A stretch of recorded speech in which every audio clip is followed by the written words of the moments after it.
See how we do this one today.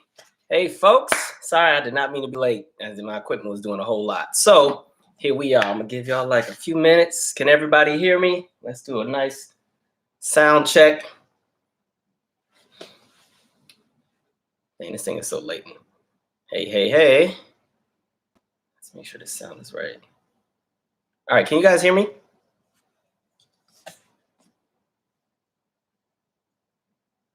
Oh, it's like a whole wave of folks coming in.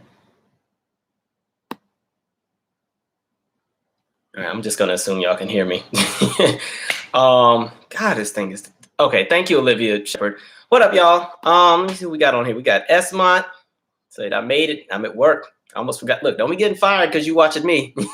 But thanks for watching. What up, Dina? Jasmine. Oh, that's Jasmine. What up, Jasmine? That's my Facebook friend, Jasmine. Thank you. She's a psychologist now, a psychiatrist. Good for you. Michelle's daughter. What up, Chanel? James Hudson, Santino. Ooh, I'm gonna mess this up. Hold on, let me get this right. Oh Lord, okay, look, I got my glasses ready. Hold on. Palazzolo, right? I think that's Palazzolo. All right. Albert Old School, what up, sir? Christine, I'm scrolling a little bit because I want to start. Marlon, Sam J, that's my road dog there. I think she too is getting her doctorate or about to be a psychologist as well. Good for you. Cynthia Lewis, Latoya, SF said, "Are you going now?" I was just about to watch the Janet So It Happened, but you know what? See, the Janet So It Happened will always be up there as long as YouTube don't trip. So watch me first and then watch Janet, or other way around. Hey, cousin Calvin, Anna, what's up? I don't be knowing if these people are really my cousins or not. I just be assuming everybody is. But what up, cousin? Tori L. Finally caught the beginning. Simon, Simply Simone. The situation is crazy. Just saw that Kelly Price got married in Vegas last November. Yeah, we're gonna talk about her for a minute. What up, Dana? Oh, Ray one's at Applebee's. All right, Apple. You know, I ain't been to Applebee's in a good minute, but they have really good fries. Their fries be hitting. I don't think I've eaten Applebee's in like 5 or 6 years, but those fries be hitting it. By the way, I appreciate y'all for hanging with me tonight. I don't normally go live on Saturdays because this is the day where people go out and do things. But you know, I did not get a chance to do any videos for the last 3 weeks because I was so pressed to edit the So What Happened episode. So I was like, you know, we'll do a bonus live. What up, Eleanor? Make sure y'all check out her podcast. Eleanor, type it in the chat. The Eleanor Smith. She has a podcast that's pretty good. Talks about like music and Black culture all the time. Tiffany Sharisa, is there a way to contact you? Yes, calvinbmichaels@gmail.com. All right, we're gonna start in like 1 more minute because I don't want to stall for too long. I already came in 10 minutes late. What up, Harold Brown? Thank you, Poison Ivy. Thank you. Look, Dina Newton knows. Look, 2 for 20 is lit at Applebee's. All right. All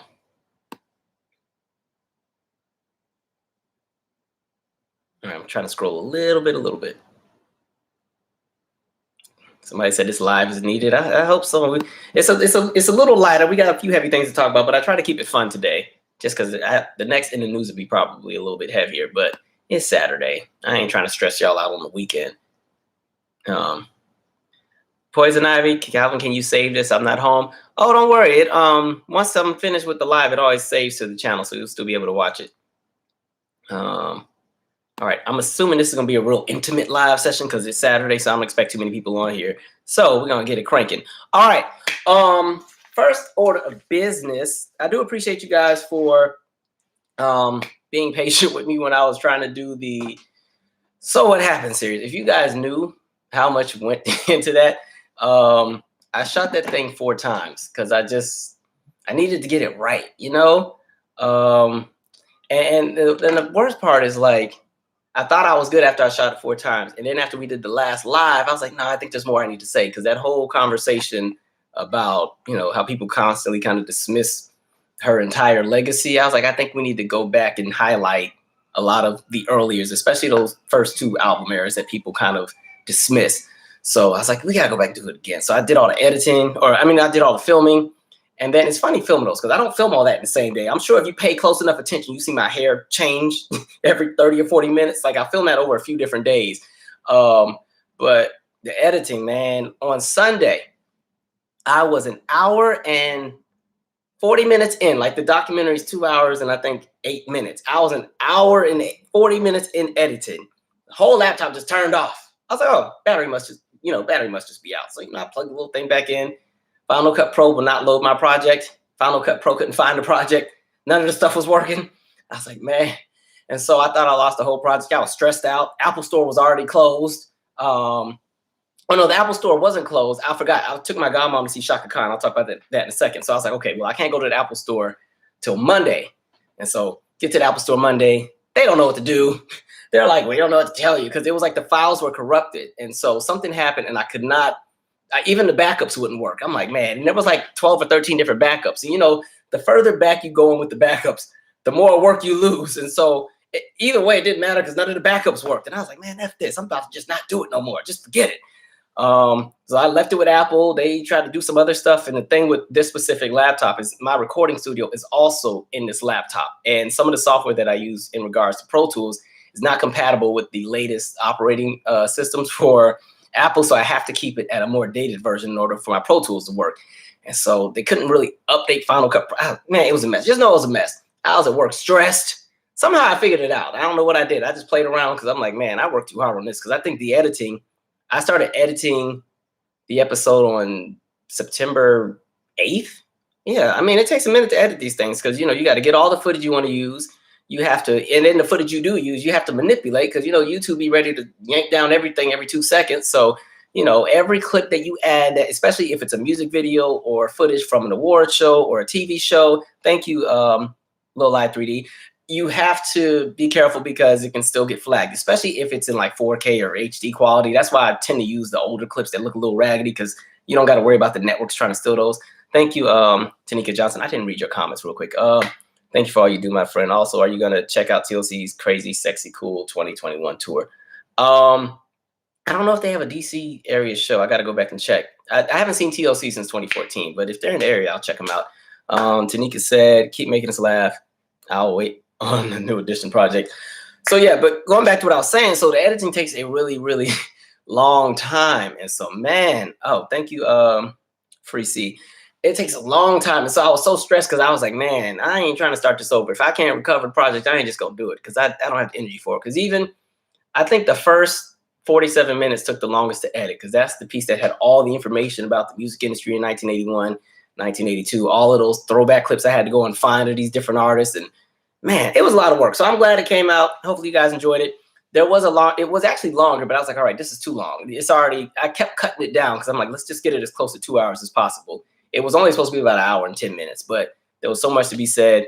There was a segment in there where I dragged the mess out of Les Moonves, but then I realized, I want to keep the focus on the actual subject matter in relation to Janet Jackson. So, Les Moonves doesn't deserve to shine, but you see everything that's been coming to him. So there's that.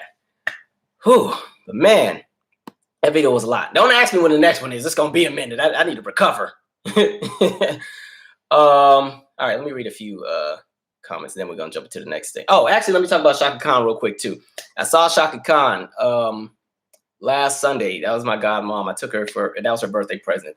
Man, Shaka Khan, if she's in your town, go see her. It makes no sense that Shaka can still hit all the notes like it's like 1977. I mean, every note just flowed out. Like Shaka was just hitting and pulling notes out of nowhere, and she still looks really great too. So she's up there just shaking and doing her little foot dance and doing all these different things. And Shaka, like, man, she killed it. The only beef I had though was the crowd was so dry.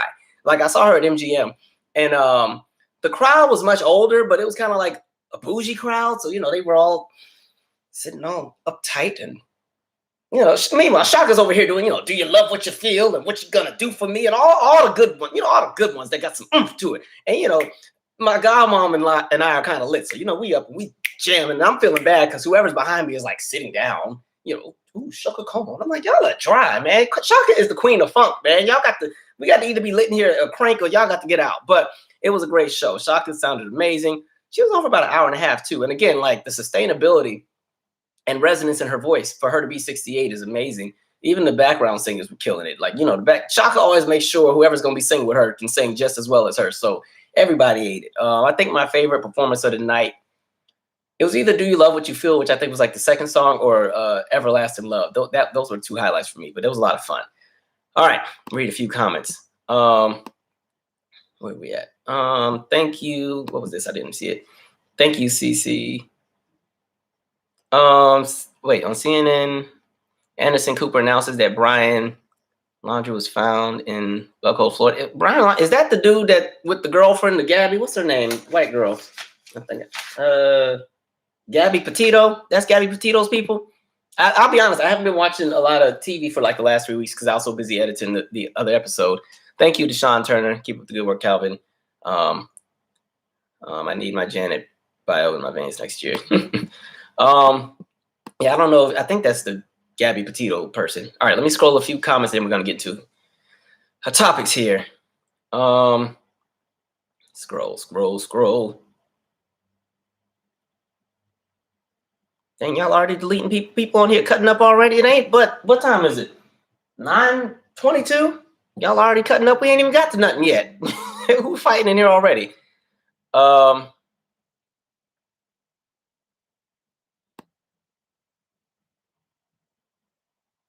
Maybe I need to add some more mods. Apparently, I don't have enough. Whatever. Leo Brown said, "Don't be giving folks no ideas about Applebee's. You know people want to take you." Oh yeah, I know. The way my inbox be full, it'd be ridiculous. Amy asks, which part did you prefer researching, the music history part or the Janet focus part? I had fun doing the music history part since I'm already kind of like most of the people I do So What Happened on, I'm already usually a big fan of. So when I did Usher, I'm already a big fan of Usher, so I kind of already know everything. Same with Brandy, same with TLC. But it's always fun to go back and research and try to find things you didn't know. So I think the one piece I learned while doing my research was the remix to You Ain't Right with Mariah Carey and Janet. I didn't know that was a thing. That would be pretty cool if that would have been able to happen. I always try to picture when they always say Janet and Mariah doing a duet. I'm always like, how's that supposed to sound? But I can visualize You Ain't Right if you've ever heard that song. I think that actually fits, and it wouldn't sound like something where Janet is being overshadowed vocally by Mariah. So that would work. Man, oh yeah. Leo said he was on Twitter when I was dealing with this. If you follow me on Twitter, you knew all last week I was going through it in Twitter. I was tweeting everything. Just F it all, I quit. Like I had a bunch of pissed off memes and oh man, I really just knew I lost that project. I was hurt, man. Because I think in total, there was like 8 or 9 hours of footage that I filmed of me talking about everything. Then you chop it down. Some of it is multiple takes of the same topic, and you just pick which version was better. So yeah. Did you see Tony Braxton on The Masked Singer? Actually, I wrote that down. I don't watch The Masked Singer, but I did see the clip on Twitter. Dang, why is it that on The Masked Singer, every time they have the good singers, they're always voted off real early? Like Chaka Khan got voted off early when I saw the clip, Dionne Warwick, Gladys, Patty. I'm like, y'all always be kicking off all the good singers. I was like, y'all already kicked Tony off? It was like, what, episode 1? I don't know, episode 2? That's kind of jacked up. But yeah, good for them. I feel like, I wonder if they have to lip sync though. I feel like it's a show where you lip sync because you got all that crap on, and there's no way you can really sing through all that. I don't know, but good for Tony. She's had a great rebrand in the last few years. Her, like I said, that Spell My Name album was really nice. And I just listened to Anthony Hamilton's album, literally right before I got on this. That's a really nice album. Check out Anthony Hamilton. A really nice R&B album. And I also like the Shandellas, that group. They're like a vocal kind of girl group. They kind of remind me of like, I don't know, it's kind of like the doo-wop groups from the 60s, but there's like a pop gospel R&B influence with it all. They have a really dope project as well. It's good for them. I'm just happy that you can hear their real voices. And one of my beefs I've had in the music industry right now is everybody puts so many of the little EQ filters on their voice where you can't hear their vibrato. And so when their vibrato comes in, it's computerized. And so it kind of takes away from the distinction of people's voice. So even all the singers all sound like Ty Dolla $ign or Future right now. So I don't like that. So I appreciate that they actually just have raw vocals in their project. So good for them. Dang, y'all are tipping. I'm trying to read the comments here. Thank you, Randy Sinclair. Thank you, Esma. Said, I work a 12-hour shift. 12-hour shift. Oh, I remember them days. So I will need you to stay on live for I don't know about 4 hours. So go and take a little bit off that donation because you ain't getting 4 hours a day. You might get 2.5. All right, SF, I'm gonna make you a mod because you seem to be wanting to regulate over here. So here you go. Handle it, whatever's happening. I'm missing all of this. All right. Hi there from Denver. All right, we gotta get to our topics, y'all. All right.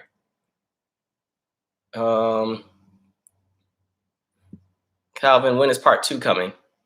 Part 2 of the Janet? Janet was part 1 and 2 mixed together. Boom. I guess unless you guys are asking about like the other albums, like 20YO, Discipline, and Unbreakable. I don't know if I'll do another Janet one anytime soon. Plus, I mean, she got a real one coming out, so let's hear from her. But if I were to do another one, I don't know, maybe I'd merge all 3 of those together. I just feel like most of the smoke she got was in 04, 05. And with the other albums, it was just the remnants of the blacklisting that kind of played a role. Plus, also just getting older in the industry and new kids coming up the stream as far as entertainment and audiences finding new people to get into. And it just, even with entertainment, every artist has their heyday, and eventually there's still going to be a decline. I do feel that had the blacklisting not happened, Janet probably would have had at least 2 more multi-platinum albums before there would have been a slowdown. It just happens with all entertainers. It's just the way things are. But what sucks for her is that, you know, her string was cut early. She didn't even get a chance to die down. They just cut everything off. All right, we got to keep going, y'all. I want to get to Haiti. I'm trying to scroll down. Comments.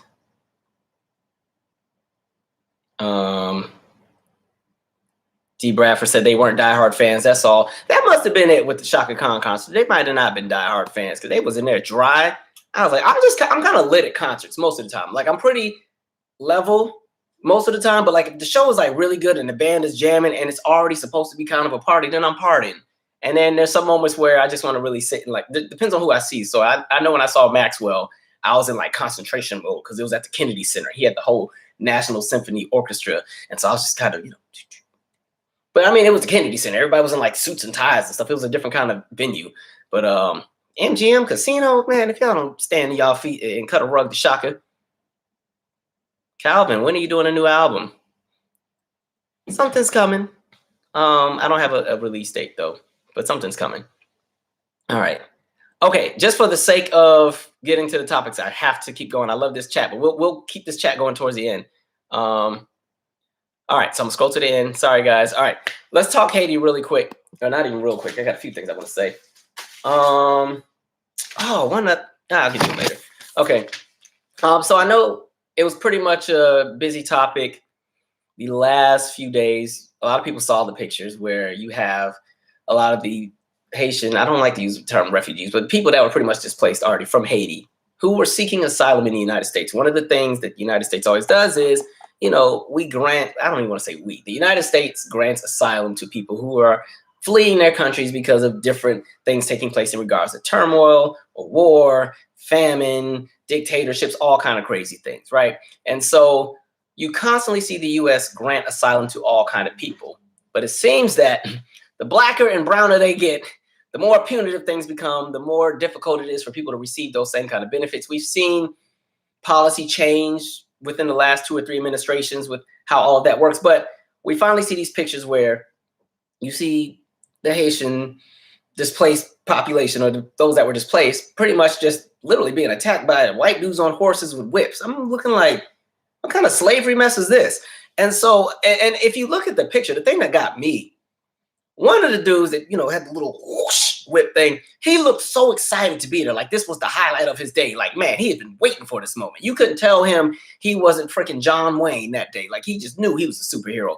And so literally, you see the nonsense. And I think my beef is this. You know, I know people are going to say whatever they say in regards to where the United States stands in relation to taking in too many immigrants or whatever y'all want to say. But at the end of the day, when it comes to a place like Haiti, you're literally seeing the end result of US policy and Western policy from other European countries. So my thing is, you can't pretty much pillage an entire country, destroy their economy, invade the country, you know, steal their resources, do literally any and everything to build to the detriment of that country to the point where they have no economy. You have the embargoes, and then you get mad at the people who now are trying to build a better life because the United States ruined it. And so Michael Harriot did some really good research on this the other day, and I was looking at some of the stats he had. But when we talk about like Haiti, we've talked about it a lot. I often talk about how France, came with that foolery they had, but the United States plays just as big of a role. And so when you talk about something like with Haiti, what's interesting is, remember you had the Monroe Doctrine. They taught that to us in school, 1823, Monroe Doctrine. Any attack in the Western Hemisphere is an attack on the United States. So any attack of the Americas is an attack on the United States, right? So that they pushed that out in 1823. 1825, guess who shows up to Haiti? It's France. France feels some kind of way. You know what? We want reparations because you guys decided you wanted to be free. You didn't want us to enslave you anymore. And you guys had this big giant revolution and uprising, and you pushed us out of the country, and we don't know how to make money, so we want yours. And so you're going to give us $25 billion, or at least $25 billion in 2021 currency as far as modern times for inflation. I forgot what the initial number was back then, but it equates to $25 billion today.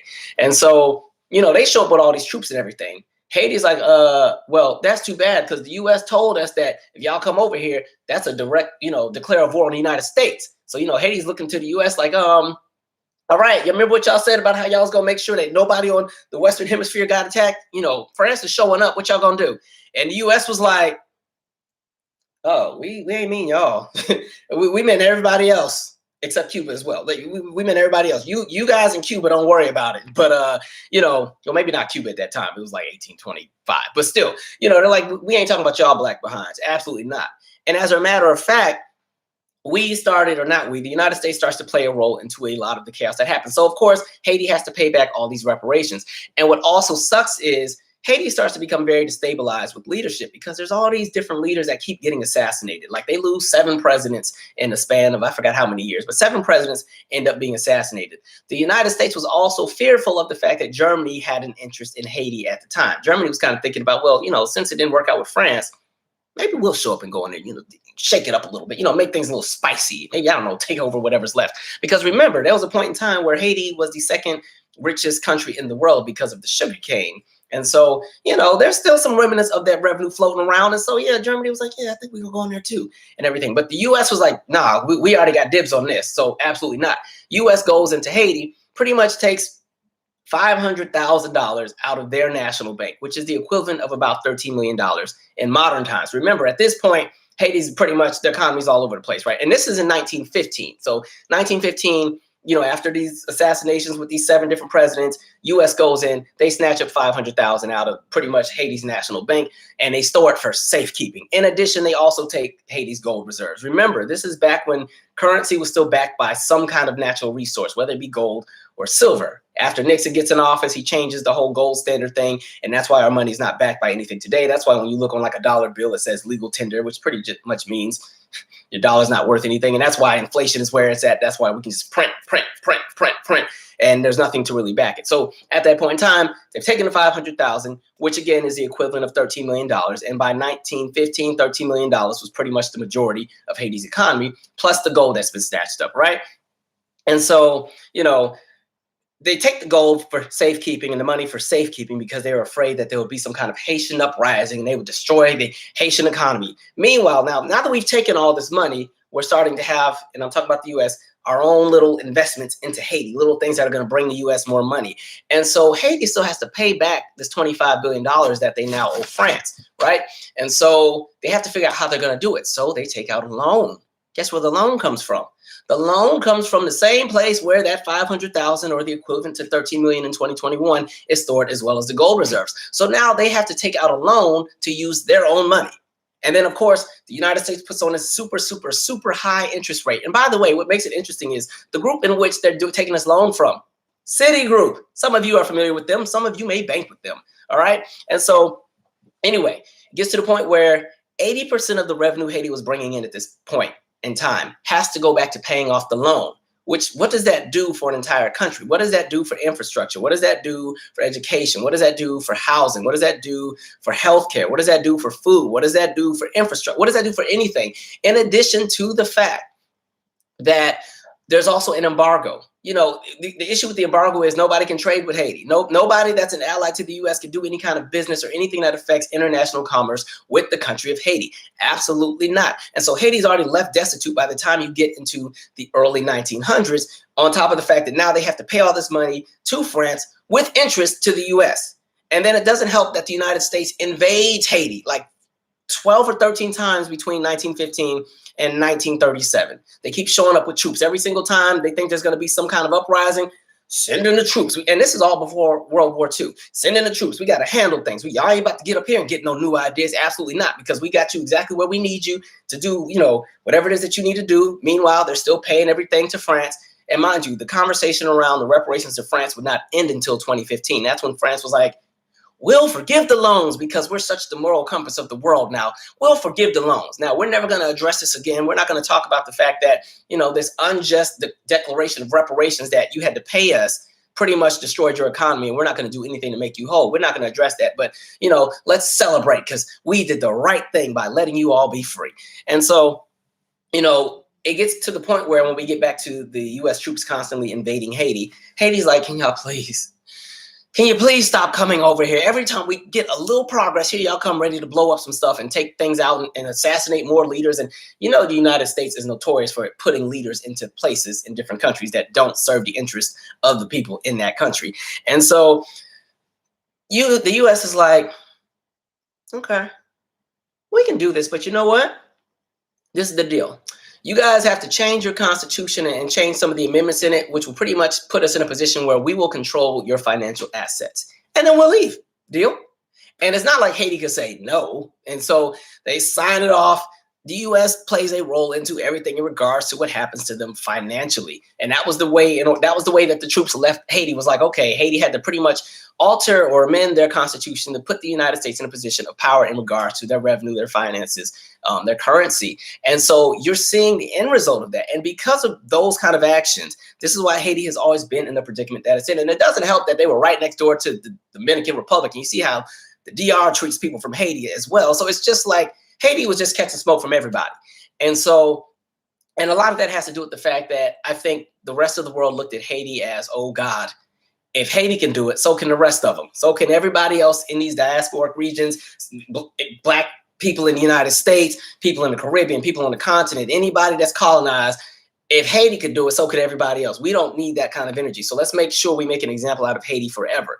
And so look at how many different ways Haiti has been screwed over by so many powers that be. So getting back to the situation at the border, I don't understand for the life of me how there's so much aggression towards this country, even with looking at the Biden administration, how they've been just signing off everything. Send them out, send them back, send them back, send them back. And it's like, again, y'all started the problem. It's kind of like setting somebody's house on fire and then locking the doors and making sure the people can't get out. And you put like a brick wall in front of all the windows and the doors, and you want the people to stay in the house and suffocate. And then you're watching from outside on the street like, man, somebody should get them some water. Well, we're going to use the fire hose because it's a community day. We want to have the fire hose to spray the water for the kids to play in. So they're not going to get our water to put the fire out. They should have built a better building. That's literally how it looks. And so again, it was interesting to see all that, especially because in regards to what happened with Afghanistan. Now, they had no problem, bringing in all of these different people from Afghanistan who had helped the U.S. in regards to the war, and their lives are in danger. And so, they're going out and giving the works. They're getting all kind of special this, and we're going to make sure you guys have housing and all that. And I'm just sitting here looking like, all right. And I would like for those people to get what is rightfully so theirs in regards to the fact that they got a death wish in their home country because they decided to help the United States, which came and destroyed their country. But it's like, if you can have that energy for those from Afghanistan, that's going to have to be the energy you have for everybody else, especially Haiti, of all people. And then when we get even deeper, when you look at how much money has gone into different programs for so many other groups, it goes back to the conversation of Black Americans. Like, damn, so y'all got money for everything except for making things right with Black Americans, making things right in regards to the wealth gap, when making things right in regard to what happened with redlining, what happened in the conversation of fair housing, job discrimination, healthcare, even the conversation of food deserts, the conversation about eminent domain, or the conversation about neighborhoods being destroyed to build the freeways, the conversations about, entire neighborhoods being destroyed to build shopping centers, the conversations about the tax laws that would pretty much keep America's schools segregated so that Black students would stay in specific areas. And if they even have the nerve to try to go into another district, their parents can be prosecuted. The conversations around the lapses in education, the conversations around the purpose of standardized testing. We've done that video a million times. Definitely check that one out. But all of those conversations get ignored. And so when you just see them put out the works for so many additional groups, and I'm a person who feels that more than one thing can be true at once. You can definitely help another country, but you can also take care of your citizens at the same time. So it's interesting that, we can have military bases in hundreds of countries, literally almost every country in the world, and we can have so much investment in all kinds of special interests, and this person will be the ambassador to this random country that ain't nobody ever heard of, and this person's going to do that. And then when it comes to taking care of home, everybody's silent. Everybody's silent. And then I think that's always been my beef with this current administration. Like I've said since day one, I always said he was going to be business as usual. Yes, I'm relieved that Cuckoo Man is out, but it's like, damn, Biden, you and your team, y'all realize 2022 and 2024 is coming up. And no disrespect, I don't see Joe Biden running for re-election because I don't know if he's going to make it that long to get to it. Secondly, I don't see him being re-elected just because not to sound ageist, but dang, man, I really believe in the idea of term limits. And also when people hit a certain threshold in age, pass the baton to somebody else that will be around to pretty much live through the policy that they put out. My beef with somebody like a Biden or a Trump is y'all done did all this craziness and y'all won't even be around to see the end result of some of the policy that y'all put into play. And so that's why I have a beef with that. And then even if it's Kamala running as president, no disrespect, I don't see her winning either, just because America doesn't like her. It is what it is. White men can't stand a woman. I think what they've been doing, especially, is every time the Biden administration really messes up, they throw her out there to kind of answer for it. And so I'm like, y'all just setting her up to lose too. And then that kind of ties into the conversation around The View. I know some of us saw that. I didn't actually see the episode. I saw the highlights, but something in that didn't add up to me. I'm just saying, if you saw the clip of The View, Kamala was just about to come out. They're going to have this wonderful little interview, and I don't think it was going to be wonderful. I think Sonny was about to drill everybody because Sonny had just dragged the mess out of the administration in regards to what happened with Haiti, literally the day before.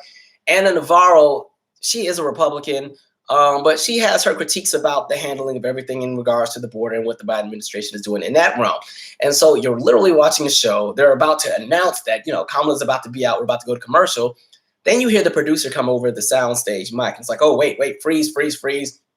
You two, step off, go that way. And, Sonny hosting and Ana Navarro get up and, oh, okay. And they walk out. I'm walking like, I'm thinking it's like somebody about to start shooting or something. Like, what's going on? And then, I think they run a commercial. They come back. Joy announces Sonny and Ana got COVID. And I'm like, okay. All right. And then, they're trying to figure out, install how to get this interview going. They're going to decide they're going to have Kamala in a different remote room because, you don't want her in the same space where allegedly there's two people that now have COVID and their COVID germs are floating everywhere and everything.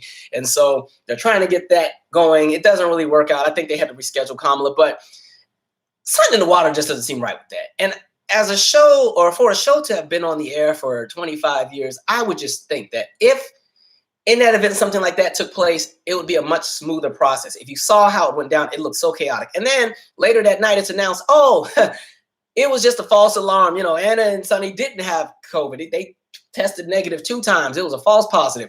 Woo, just kidding, guys. I'm like, y'all don't help.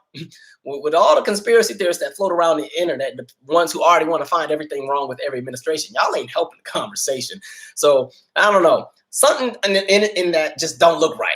And I've already said, like, I don't see Sonny being on that show much longer because I think she's too smart for the show. She gets it wrong sometimes in regards to conversations on race. I'd be looking at her sideways on occasion, but most of the time she's pretty on point. And I think because she's on point, I think that scares the execs at the network. That's why I feel like they kicked somebody like Rosie O'Donnell out the second time, or even the first time. When she started talking about that 9/11 stuff, they're like, we got to get her out of here. She got to go. And so when you look at a show like The View, the only person that really shakes the table on the show is Sonny. Whoopi, even in the Janet documentary, I talked about how she got blacklisted. After that blacklisting, Whoopi don't ever talk about nothing. Notice every time they talk about race on that show, she kind of sugarcoats or tries to brush it over, and she's using stupid terms like, oh, no, he's just a bonehead. That ain't how this work, Whoopi, and you know that. You've been around long enough. This ain't bonehead. We're talking policy and implementation and systems and everything else like that. And so watching Whoopi constantly try to end the conversation on race and bring it back to we are all American, cut that crap. Nobody wants to deal with the symbolism. Americans don't even like each other. Let's be honest. Nobody in this country likes each other. Every group got their group, and every group wants to stay to themselves, and every group wants the other group to leave them alone. That's the United States. So let's not sit here and paint everything like all of a sudden everything that's been happening started with Trump. No, this country has always been racist, and everything's just out in the forefront now. So Whoopi doesn't shake the table. Joy does what Joy does, but at the end of the day, Joy is going to see through the lens of a white woman. So sometimes she gets it right. A lot of times I'd be looking at her too like, Joy, no. But, thank you for trying. I don't know the other lady's name. It's some other white woman on there, but she's like the moderate, which means she ain't got no opinion. She just sits in the middle on everything. I think that's everybody on there. I don't watch The View that much anymore, but again, I think Sunny is too smart for the show. They're going to get her out of there because she's shaking the table too much. So I'll be anxious to see how the next interview goes, but it just seems so convenient that all of a sudden they had to cancel the interview. Now, some folks were like, y'all need to stop always trying to make everything a conspiracy. You think they would, fly all the way on Air Force One, all the way out there just to cancel 10 minutes before. But I'm like, don't the people at The View get there like 5 or 6 in the morning? And I'm sure the testing is right away. And so I don't know. We'll see. But something in that ain't add up to me. That's all I'm saying. I do feel like Kamala would have been able to handle her own up there, but I think because Biden is catching a lot of smoke at the moment, especially in regards to what's happening at the border, and they're going to start latching on to the end result of old policy from previous administrations and make Biden the face of that. And so he's catching all that smoke as well. I wouldn't put it past somebody up top saying, nah, cancel the interview. Go back in a few months when things die down. That's all I'm saying. But anyway, let me read a few comments. Y'all don't all got to agree with that, but that's just how I feel in my spirit. I'm going to go back up to the comments. We're going to go back to Haiti. Thank you, Susie Katz. I didn't get to see your comment earlier. Thank you. All right, where are we at? Scroll.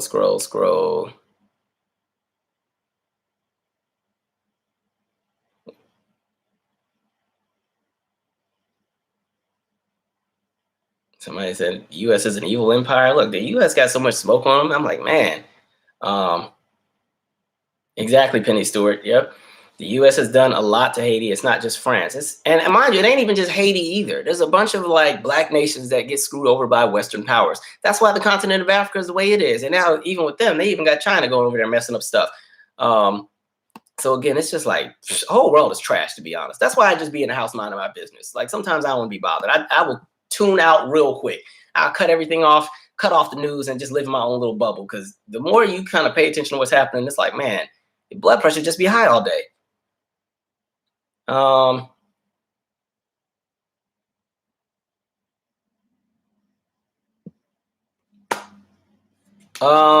Penny Stewart said, funny how all these countries so ready to throw money at the cathedral when it caught fire. Oh, the one in France. And then, okay, when Haiti has an earthquake, not the same attention. I forgot about that. Yeah, in Notre Dame, the big giant temple that caught fire. I think they had like $1 billion in donations. I mean, even the celebrities were writing checks. I was like, all right, okay, cool. All right, okay, I guess.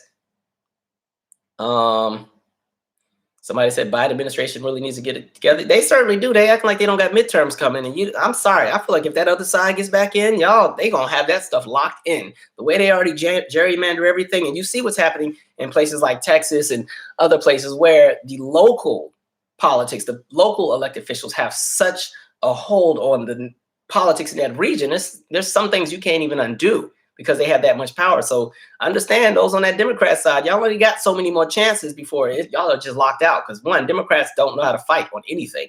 They fight for all the dumb stuff. That's the one thing I'll say about Republicans. They get on my nerves, but you know where they stand on everything. You already know what's expected. So there's not even a way to get your feelings hurt by what they're going to do because they already say what they're going to do. We're not voting for this. We're not voting for that. Our answer is no on everything. Yeah, we don't care if we align with the white nationalists. It's fine, but this is what we're going to get. At least when they're in power, you know what you're getting. The problem with the Democrat side is they run on symbolism. They want to be everybody's friend. And again, pretty much every other marginalized group of people in the country fall under their umbrella. They're trying to appease everybody, but they suck at doing it. because I think they keep painting themselves out to be heroes. I'm just like, you're not heroes. Because again, this is why I tell people, do not be fans of politicians. Recognize that they're hired to work for us. And so, yes, you may like what they do. Yes, you may even like them as people. You may even like the symbolism. But at the end of the day, no politician is exempt from critique or exempt from being put out of office if they ain't doing the job right. I mean, well, there's a conversation of whiteness too. So certain politicians get further along. But anyway, oh,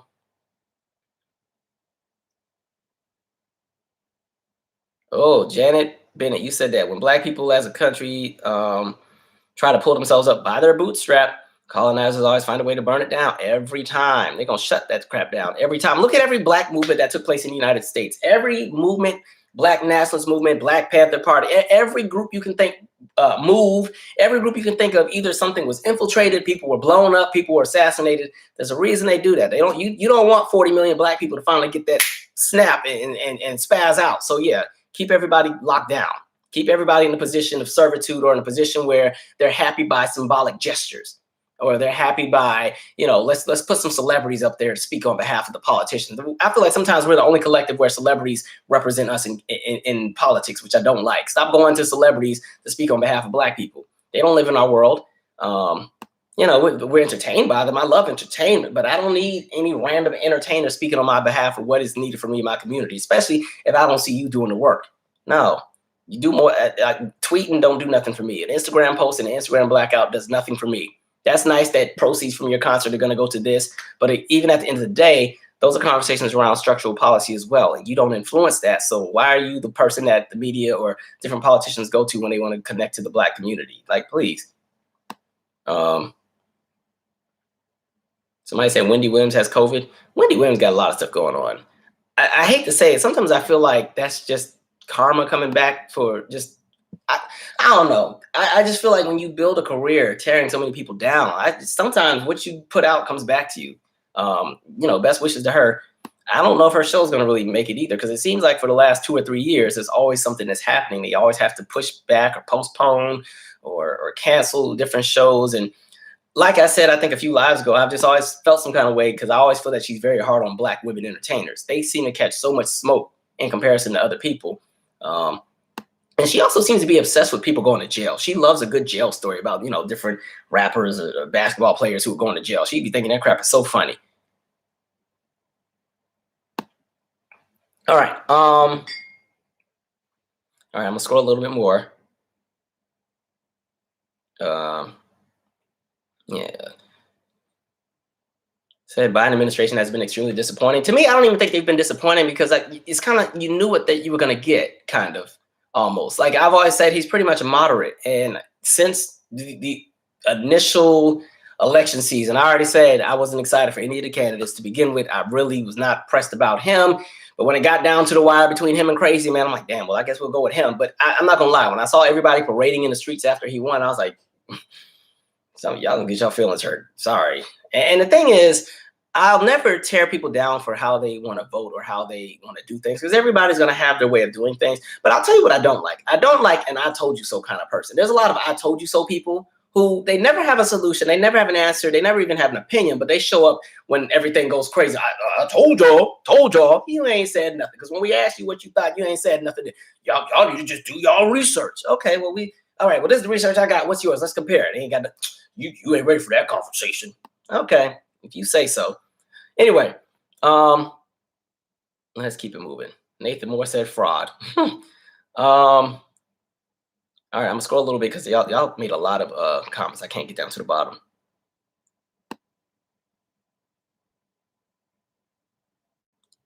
Oh, Marlon said he was actually watching the View when it happened. I was mad I missed that. Normally when there's something crazy that's happened on TV, I normally catch it. Like, you know how they always talk about Mariah when she went on TRL? I remember watching it that day, but I didn't think it was anything crazy. It just seemed like a Mariah Carey thing to do at the time. And so then when it blew up in the news, I was like, it was that bad?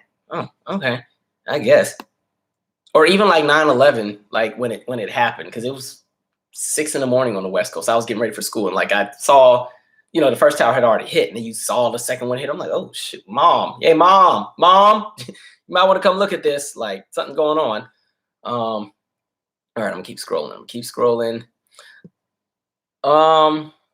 Do you think that in this renewed era of Black Lives Matter, Black Americans focus solely on criminal justice reform and voting rights while losing focus on economic issues. No, I don't. I think what it is, one, like I said before, I think multiple things can be true at once. But I do think in regards to what happens in media, the media has painted a picture where there's only one thing that Black people are fighting for. And so the face of that is everything in justice, as far as police reform, criminal justice reform, and voting rights. Those are the main three things that I've pushed out there. But I think there's so much, like if you pay attention to a lot of the grassroots organizations and all of the things that they're fighting for, whether it be reparations, whether it be a better schooling system, whether it be conversations around healthcare, whether it be conversations around, like there's so many different things that are taking place.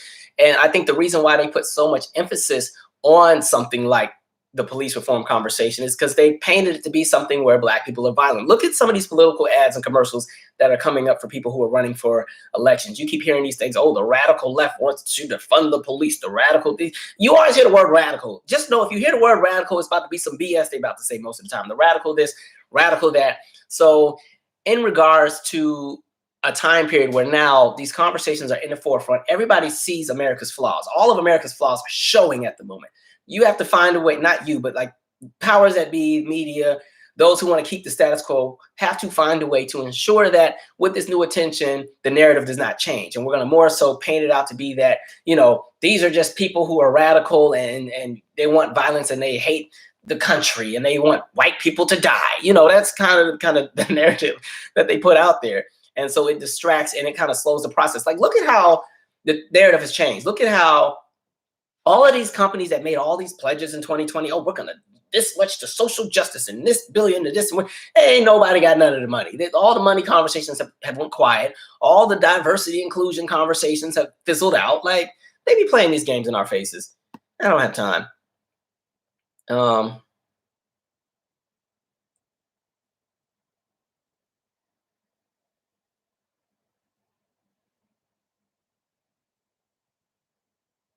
Also, speaking of the view, what I thought about, what was interesting, you would have thought had Sonny and Anna really had COVID, or even in regards to that announcement, you would have thought that pretty much they would have evacuated the entire set because now that threat is there. But I don't know that I thought about that. Like, y'all didn't even think about that because, you know, look at how, like with the schools in a lot of different places, you get one kid to catch it, they got all them kids quarantined. It'd be 800 kids in one school district, all got to stay home. But okay.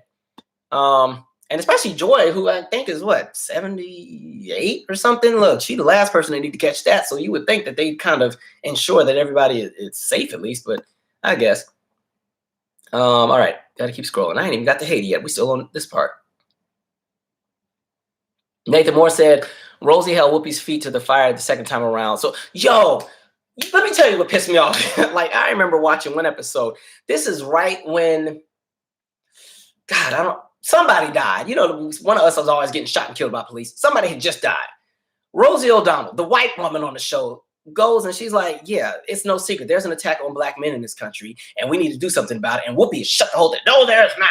Racism is not what it was. Because back in my day, that we were called, you know, she said, they called me the N-word. That's what it is today. You can't tell me that's not where we're at. I was like, dang, Whoopi, are you that scared to be blacklisted again? Like, man, you got to let a white woman come on here and embarrass you on a conversation of race. And then the other time when Laverne Cox was on the show, and this was during some other somebody else died, all right? Somebody else got shot and killed. They were protesting, and there was a conversation about protesters constantly blocking the freeway. And Whoopi was pissed because she was like, people need to get to work, so on and so forth, which to an extent, I can almost hear that argument. And Laverne Cox was like, but understand that in revolution, revolution. I'm thinking the Bible, Revelation.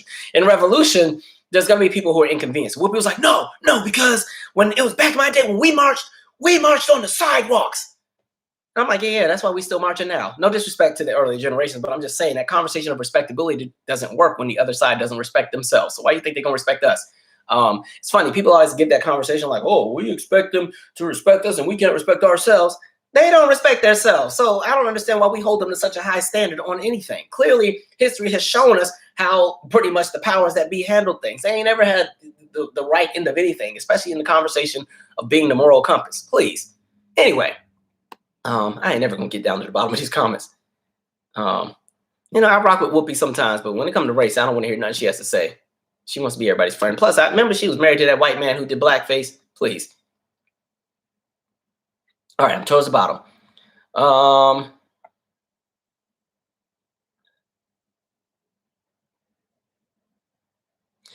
Yeah, American politics sucks. And I think for Black people, what sucks is we don't have to do it, but the game of politics in the United States is it's pretty much set up one side or the other. You know, I've always been pushing for third party for the longest, but I feel like in the conversation of third party, your reach for third party is to have a third party large enough to influence one of the two major parties. Because until there's money in there, this is always going to be a two-party system. There's just not enough money for outsiders to come and really shake the table because those two parties are so established and have so much backing.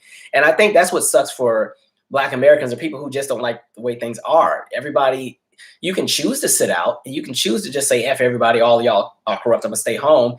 And I think what sucks is the decisions are still going to be made for you, even if you don't participate. You not participating does not make you exempt from being collateral. And I think that's the challenge. And so as much smoke as I have for the Democrats, I understand why nobody would ever want to align with Republicans. And I think that's the other conversation where it's like some people, for some reason, like I said, two things can be true at once. I can have smoke for both parties. If I have smoke for the Democrats, that does not mean I'm going to run and jump in line with Republicans, especially when I've seen their policy. Why the hell am I going to jump behind that nonsense?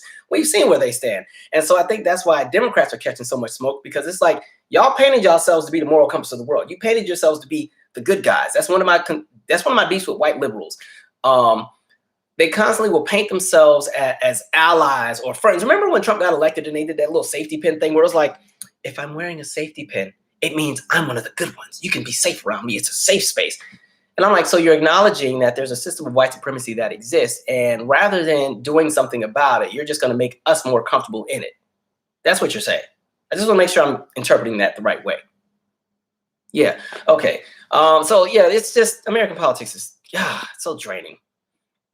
Some days I just want to check out of all of it and just stop caring, to be honest. I really just want to check out sometimes.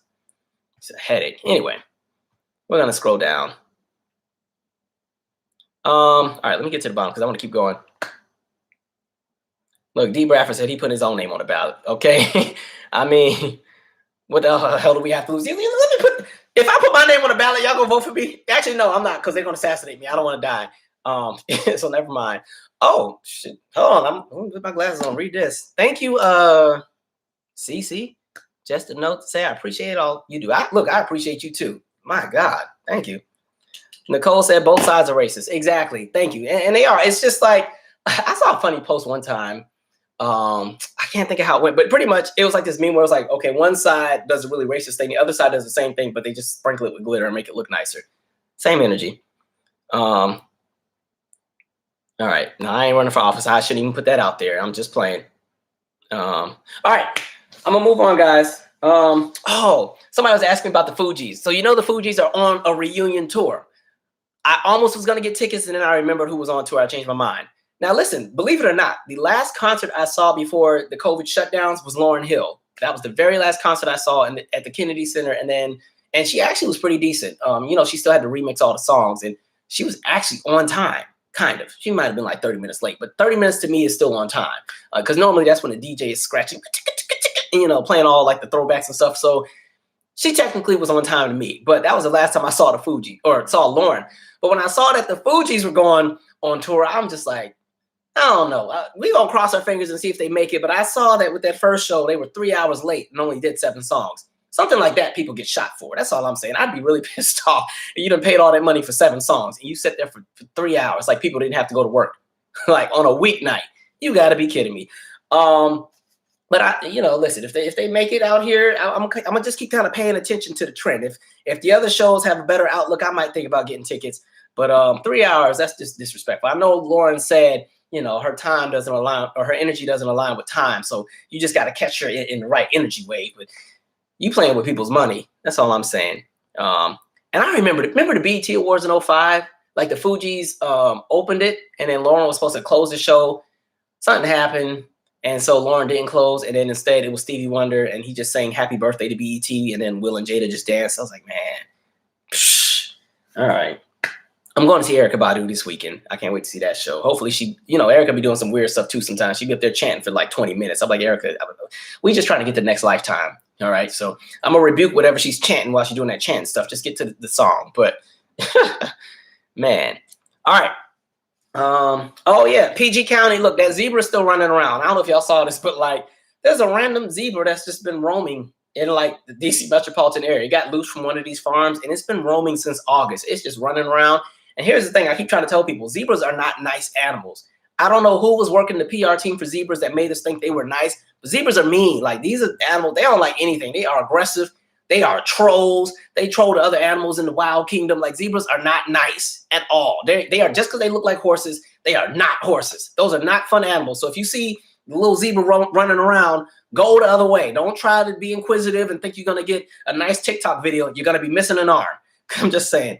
You know, it's funny. The other day, like, so where my center is, it's right by this giant like creek, and then on the other side is this big shopping center. And so we get a lot of wildlife that come around the center. So sometimes you'll see a fox, you'll see a lot of cats, possums, raccoons. But the other day, it was like a family of skunks that like walked right in front of the front door. It was like the mom and like 2 or 3 babies. And I ain't gonna lie, they were cute. I was like, oh, of course, all the kids want to run to them. I'm like, don't do it. Like, all y'all get back in here. Because I was like, listen, if one of y'all gets skunked where the thing sprays, you ain't coming back in here. And we're not going to see you till the smell's gone. So we ain't going to see you for about 2 or 3 weeks. But like, it was funny because the kids, they wanted to go and pet them. I'm like, y'all can't pet everything. These are wild animals. I think we as humans sometimes, because we love domesticated animals like dogs and cats, we assume that just because we come to an animal with love, they're going to receive our love and let us pet them. No. Leave these wild animals alone. Man, the kids was working my nerves that day. I was like, if one of y'all gets skunked, just go home. Just go home. And don't even have your mom or dad call me cussing me out, because I'm going to just tell them exactly what I told y'all. Absolutely not. The things we don't have rabies. But no, if you see the zebra, go the other way. Man. Sheesh. That is funny. It's been such a weird day. I'm actually glad I did this live. It was sad because honestly, if you remember, I told you guys I had a coworker that wasn't doing well because they had COVID on the last live, but their funeral was actually today. So it's been a really interesting day. You know, there's nothing harder than telling kids that, you know, a staff member that has worked with them for 10 years is gone. So it's been a very interesting 2 weeks. But he did have a really nice service. It was also good to see a lot of old coworkers and stuff that showed up. But yeah, I'm like, life is crazy. Between that and I have an uncle that's not doing well that has, I think, stage 3 or 4. So life is interesting. You know what I mean? It's just like one day everything is cool. The next day it's like pow, pow, pow, pow, all at once. So you just never know. That's why I'm really trying to live life as safely as possible. And just do everything I said I would do. You know what I mean? Let's see. Oh, I read Derek Chauvin wants to appeal the trial in regards to killing George Floyd. And his reasoning is because he felt that the judge was biased and that they should have relocated the trial to a different city, because that was the main request. And they felt like they weren't going to get a fair trial in that specific city. I don't think that's going to really stand. We'll see. But again, this goes back to show, again, these conversations, like I think my beef with Derek Chauvin was there wasn't even any remorse. You know what I mean? We see you on camera sitting on this man's neck for 8 minutes, and then there's no remorse. And then when it's the trial and it's time for the sentencing, the mom is like, when you sentence him, you sentence me. Okay, we're going in the cell with him too. Like, maybe you should have raised him better to not be a terrible person. And so it's interesting, like the way that she tried to use that, what I always call like the white woman compassion. You sentence me, like all of a sudden, like, who are you supposed to be? We're supposed to all of a sudden say, oh, well, he's dead and his children and his family have to mourn, but we don't want you to go through the same thing. Your son is still alive. He's just going to be sitting in a jail cell, and you do have visitation hours. You have options for commissary. And again, he's not going to be in there forever, but you know, you want to equate your experience of your son having to pay for a crime that he did to somebody dying and thinking that you're more valuable as a person. Not on my watch. I ain't having it. So sorry, Becky. No. And then somebody was asking me the conversation about, I remember it was trending the other day, the missing white woman syndrome. And it was in regards to the Gabby Petito lady from Wyoming, you know, the family, or she and the boyfriend, and I think the parent, I haven't followed this story, but they did the road trip. And of course he gets back and she ain't nowhere to be found. Nowhere to be found. You know, I think we've had this conversation before, but we've always had a conversation about the fact that when it comes to people that go missing, there's always been a misrepresentation of numbers where 40% of the people in this country who go missing are black or brown, and you don't often see them in the headlines, which even goes to like the conversation around Jelani Day. The only reason people even know about Jelani Day, who unfortunately they found the body, back on September 4th, but they just identified it a few days ago because it was so badly decomposed.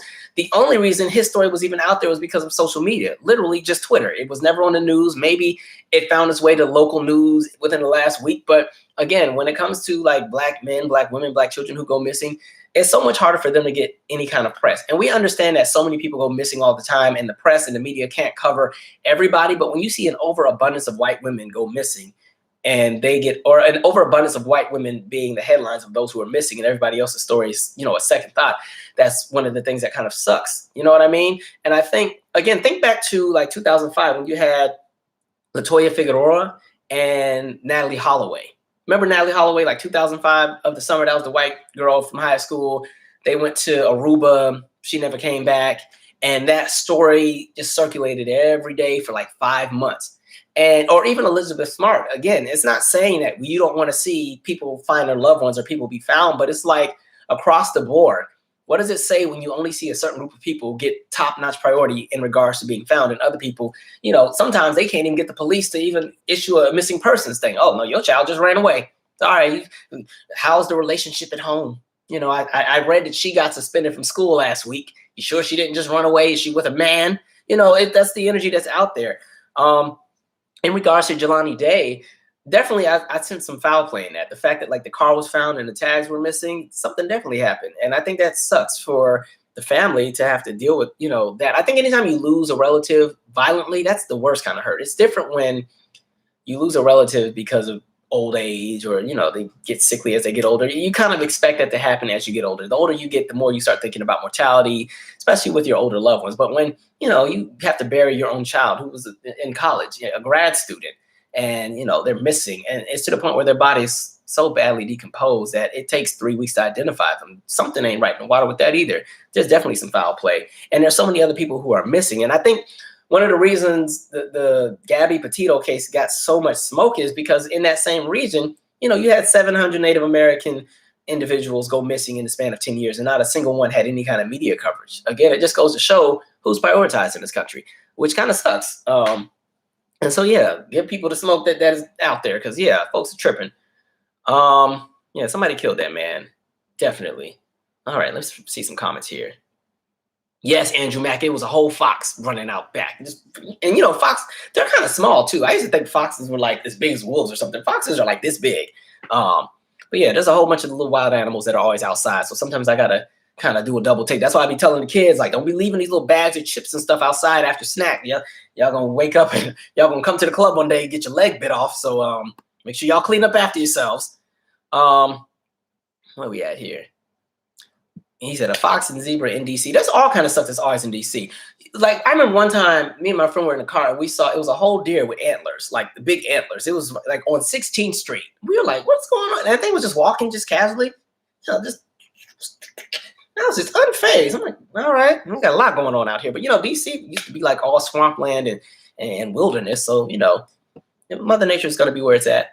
It's kind of like, do you guys ever watch that show Life After Humans? It's on Discovery Channel, I think, but they always show like how the world would be like, say humans disappear off the face of the earth, and they do like a time progression, like how the earth would be 2 weeks after humans leave, a month after, 2 months, 1 year, 10 years, and it shows how quickly Mother Nature takes everything back over. Even with COVID, when there was like the national shutdowns, and you saw even overseas, like when Italy had to shut down, and you saw the canals in Venice, like the water was clear. I'm telling you, like when I lived over there, first of all, Venice, no disrespect to those over there, it used to stink a lot because the water smelled horrible because a lot of the trash was in the water. And so the smell alone, you like, especially when it was Carnivale. It was called, okay, the Caribbean has Carnival. Italy has Carnivale or Carnivale, which is like carnival, but not like how the people in the Caribbean do it. It's this other thing where, you know, they parade down the streets and wear these little masks with the costumes and have these little nice desserts. But when it was Carnival, like the amount of trash that would be in the water down there, so everything used to stink. It used to smell terrible. But anyway, to my point, when you saw everybody having to stay like indoors, like you just saw like Mother Nature just start to straighten out, and, you know, everything went back to normal. We got right back to tearing stuff up. Did I ever get to Kelly Price? I don't know if I remember getting to her. I don't think we got to her. Speaking of Kelly, even with Kelly Price missing, something is not right in the water with that. So the last time I saw Kelly Price on anything, we follow each other on Twitter, by the way. But the last time Actually, she follows a lot of people too, though. But the last time I saw her on Twitter, I remember her going off on Enterprise because something happened with her renting a car and something about something being charged to the account. That was the last time I really saw her on anything. But apparently, she's been missing since August. Now, she announced that she had COVID, and pretty much a missing persons report was put out saying that she hadn't been seen since she had been released from the hospital. But there's a lot of things not adding up in that. Like, none of the family has seen her. I don't know her relationship with her family. I do know that she got remarried in November of 2020. And so a lot of people think that maybe the new husband has something to do with it because he's pretty much in this space where he's not as communicative with the rest of the family and the attorneys and all these different people. It's just a hoopla of nobody knows what's happening. Something doesn't add up. I hope Kelly is fine. I just hope I hope it's a situation like Katherine Jackson. Remember when the Jacksons, Jacksons are going to be the Jacksons sometimes. And Paris and all of them, everybody was acting crazy, and really Katherine Jackson was staying with Rebe and I think Janet and was it Jermaine maybe? And the other siblings were like, no, you kidnapped Katherine. Katherine's missing. And they were like, Katherine ain't missing. She at Rebe house playing Uno. She eating some Doritos right now. And so hopefully it's something like that. I would really hate if something happened to Kelly Price. Like, I'd really hate to see that. It's already been a rough time. We've lost so many. So I'm not even going to put it in the universe. But, there's just been so much to go down in the last few years. So hopefully everything aligns in that realm. Like, man. All right, let's get to some comments here.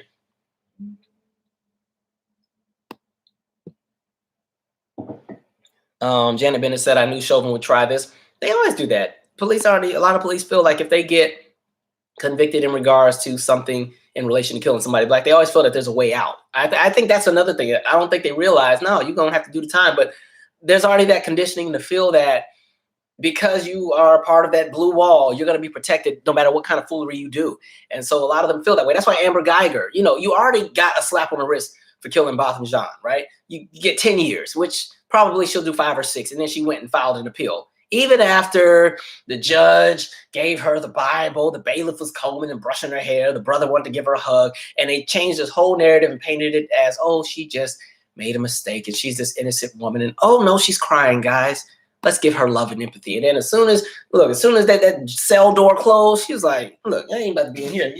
What we got to do for an appeal? Let's make it happen. I told y'all it was an accident. I ain't about to sit in here for this. So again, it is what it is.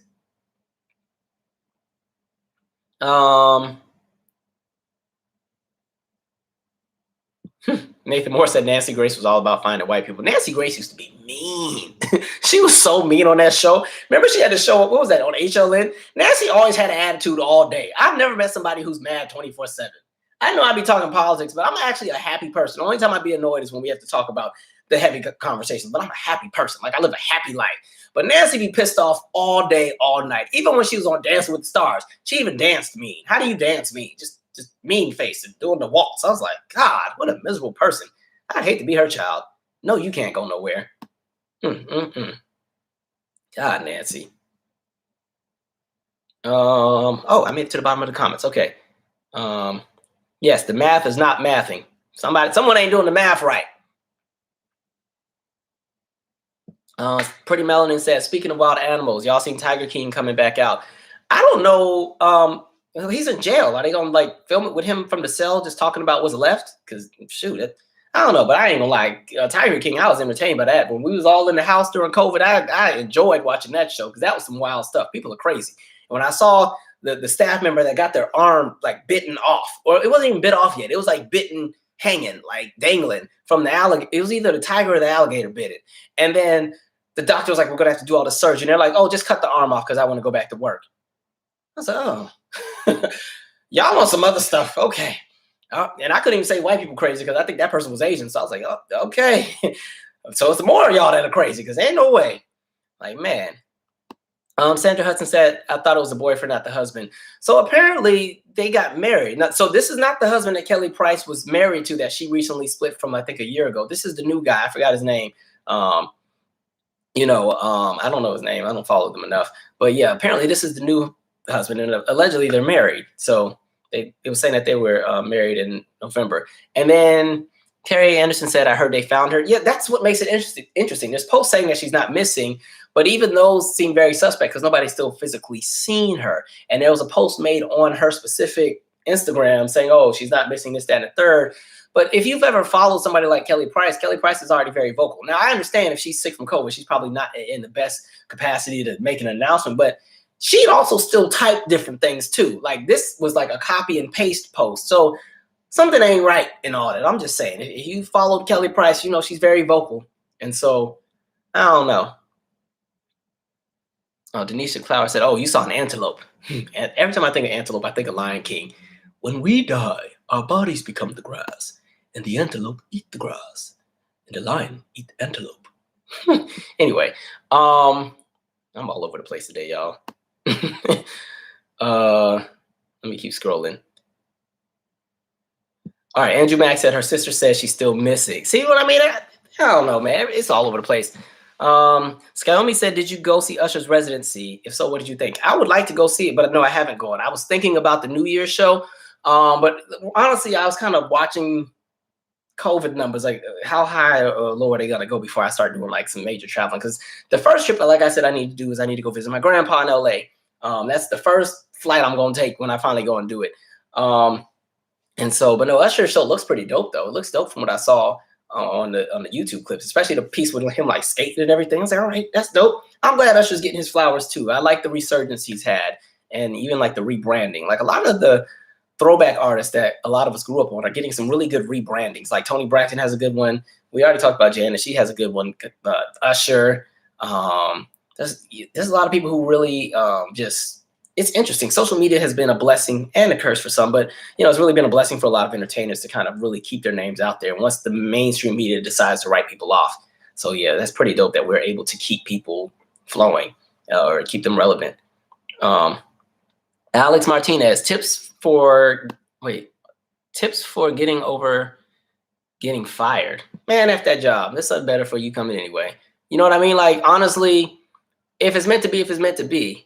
Or if it's meant to be, it's meant to be. I think that's one of the hard things about working, because sometimes you'll give your all to something and then they can just cut you like it's nothing.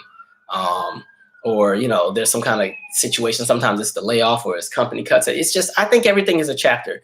I think everybody has a journey that they go on. And sometimes you think you're supposed to be in a certain space, and really that space wasn't for you because you had something greater waiting for you. Like if you heard the very first episode of my podcast, I talked about my whole unemployment experience coming right out of Howard. I was one of those people who thought you graduate from college and there's this magical job that's just waiting for you, and then boom, it's just fame and wealth galore, and ain't none of that happened for me.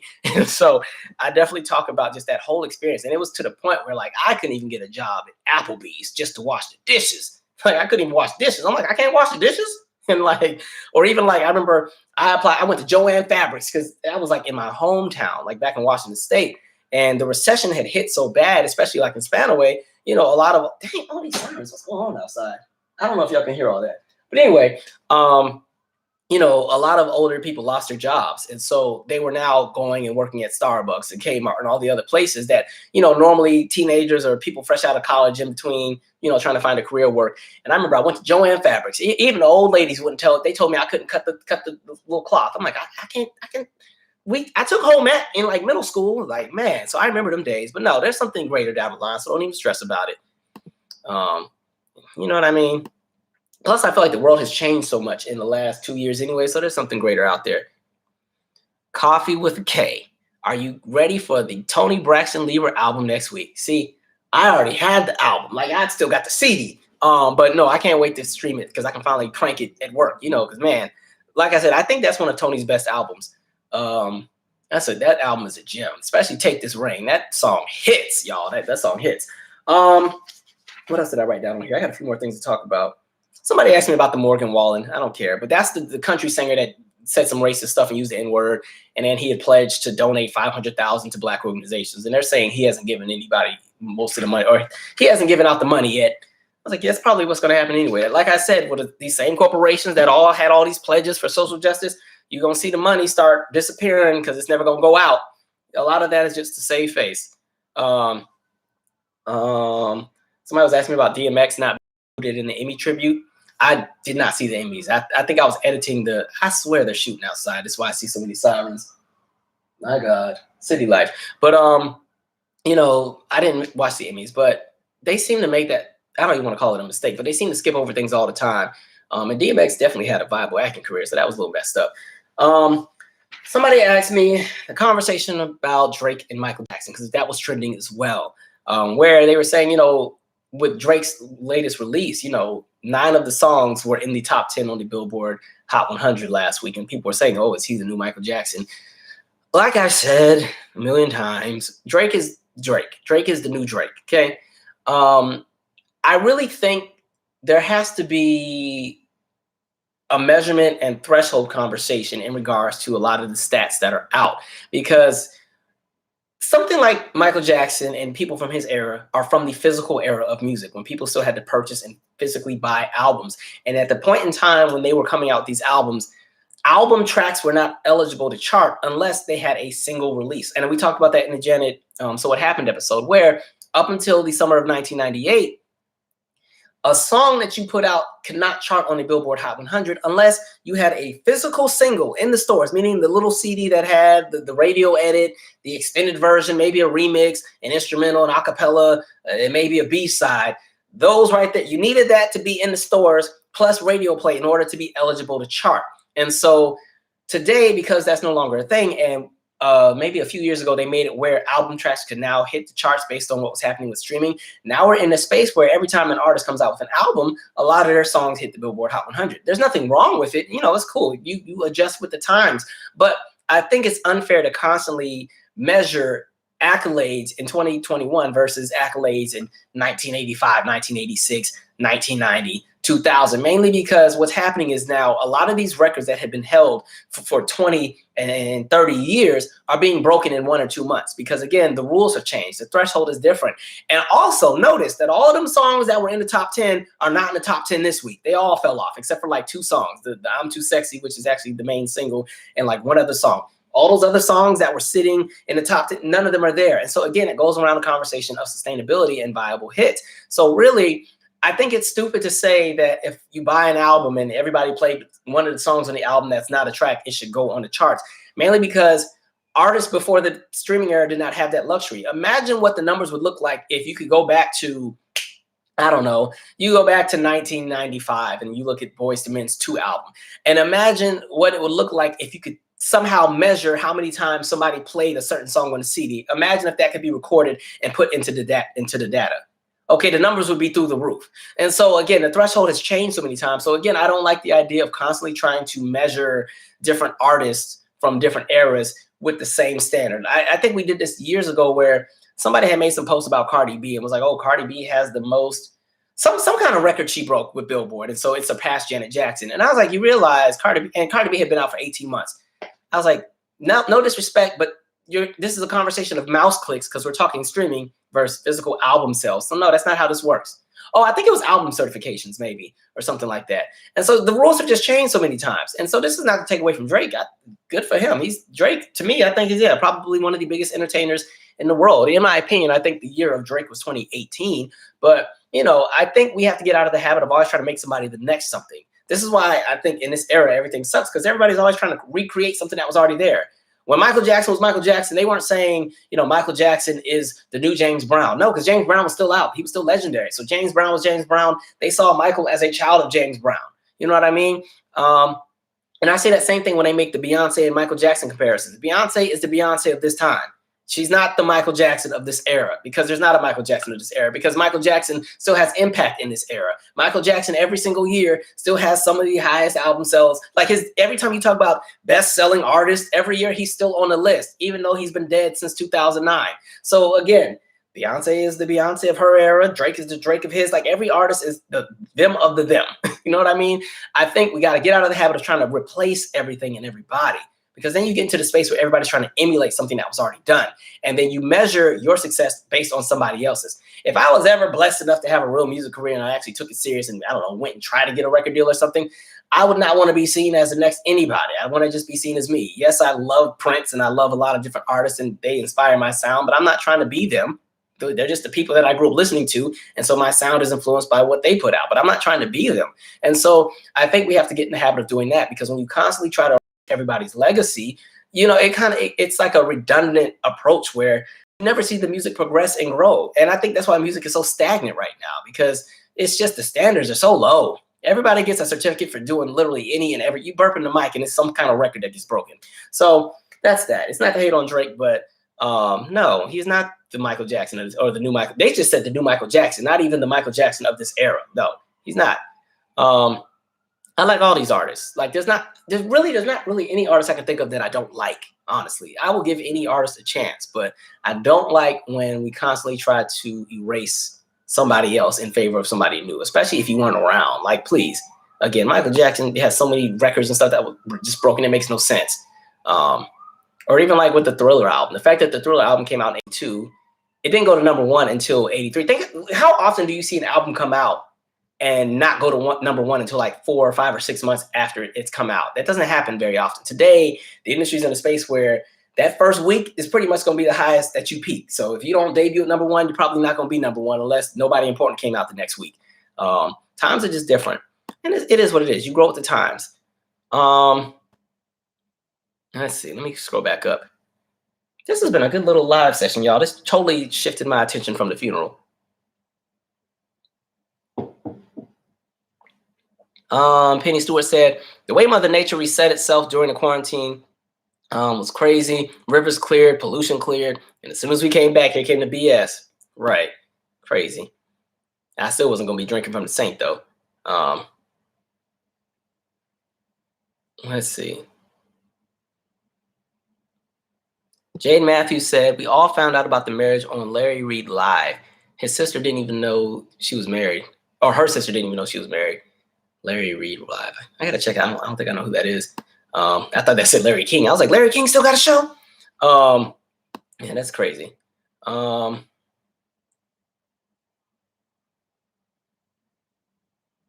heard they didn't find Kelly Price yet, and it was a false story. I just hope it works out. I would hate to get bad news on that. That's all I'm saying.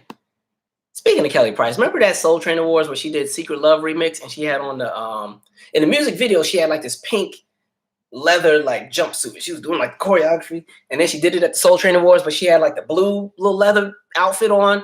I still remember watching that. Like I was like 9 or 10 years old, and my mom is funny too though, because like when Kelly finished performing, she didn't change out of the performance outfit, so she went on back to her seat. And you know they keep going with the awards show and they're doing whatever, and they pan to Kelly. Kelly sitting in that seat sweating with that leather on. Out of breath, because I mean Kelly was killing it. Like she was doing some like real choreography. My mom was like, "Why they ain't let the girl go backstage and change?" It's like I don't know, but good times. Yeah, Susie Katz, mad 24/7. Nancy Grace is angry. You know, I'm not messing up my blood pressure over nobody. Absolutely not. The way I try to go to bed at peace every night in a good mood, even if I've had the worst day, I will try to find something that will kind of brighten my spirits before I go to sleep. Because I've learned you should not go to bed mad or go to bed pissed off or go to bed stressed out, because you want to wake up the next day. You want to wake up, you know, in a tranquil state. So I will either, you know, listen to one of the books I got on Audible. I will put on some sounds of the rainforest. I will play the Calm app. But if I use the Calm app, I turn the lady's voice off. I don't want to hear that lady talking while I'm sleeping. I just want to hear the sounds of the little chimes and the waterfalls. Let's see. Where we at? Somebody's blowing me up right here. They silly. Okay. Let's see. Y'all still laughing at Nancy Grace. I told you she danced mean. Have you seen the movie Karen? I honestly wasn't interested in it because I think because it's so real, I don't want to see a movie that's mocking it because it's still happening. I'm sure it's probably entertaining, but not yet. I ain't ready to see that right now. Maybe later though. Oh, I didn't get to talk about Rick James. Hopefully you guys got to see the documentary. I enjoyed it. It's the Showtime documentary that was focused on Rick James. I'm just glad they had it because I've always felt that he's been left out of the conversation a lot.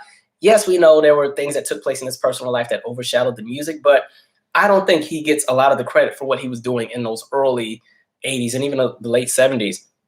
And I love the fact that when it was happening in regards to the blackout with MTV where they were not playing black artists, Rick James had no problem frying up MTV like, F y'all, y'all are racist. And like, because again, think about it, like you get to them early 80s, it was very cliche to try to talk about racism because they were trying to paint the picture of the fact that racism had passed on. Same kind of energy that took place after Barack Obama got in, and all of a sudden we were post-racial, and then you bring up something with racism, everybody get mad in the room. But I love that Rick James was like, F that. No, y'all racist as hell. Y'all don't want to play my stuff. I'm number 16 on the charts, and I could I could easily get to number 10 if y'all would support my stuff. But so it was a dope documentary. It's always kind of funny to hear the stories from the band members and people who were around at the time, and even just seeing all the different proteges that he put out. So that's a really great watch. Definitely check that out. That, and I still love Summer of Soul. I actually watched it a second time just because I really enjoyed watching it. I would love for them to actually release the full concert if they have it. As far as Summer of Soul, that entire Harlem Soul Fest, like if they could release that, I think that'd be really, really dope. Let's see. My friend is cracking me up because they told me they found a Venus flytrap plant for me because I want some plants for my house. But they're like, we're going to get you a Venus flytrap. It's like, oh, okay. And I'm going to put it right over here somewhere. I don't know. I'm going to put it right there. It's going to be right over there. All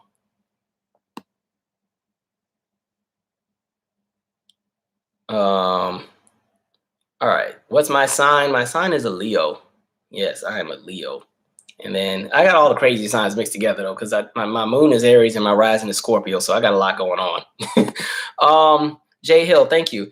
Somebody said, do you think you can make it on this new wave of semi-woke Gen Y, Gen X, and Gen Z Black entrepreneurs? I feel like it's about emulating white capitalism and not building sustainable systems that free us. That is a point. We can definitely do that.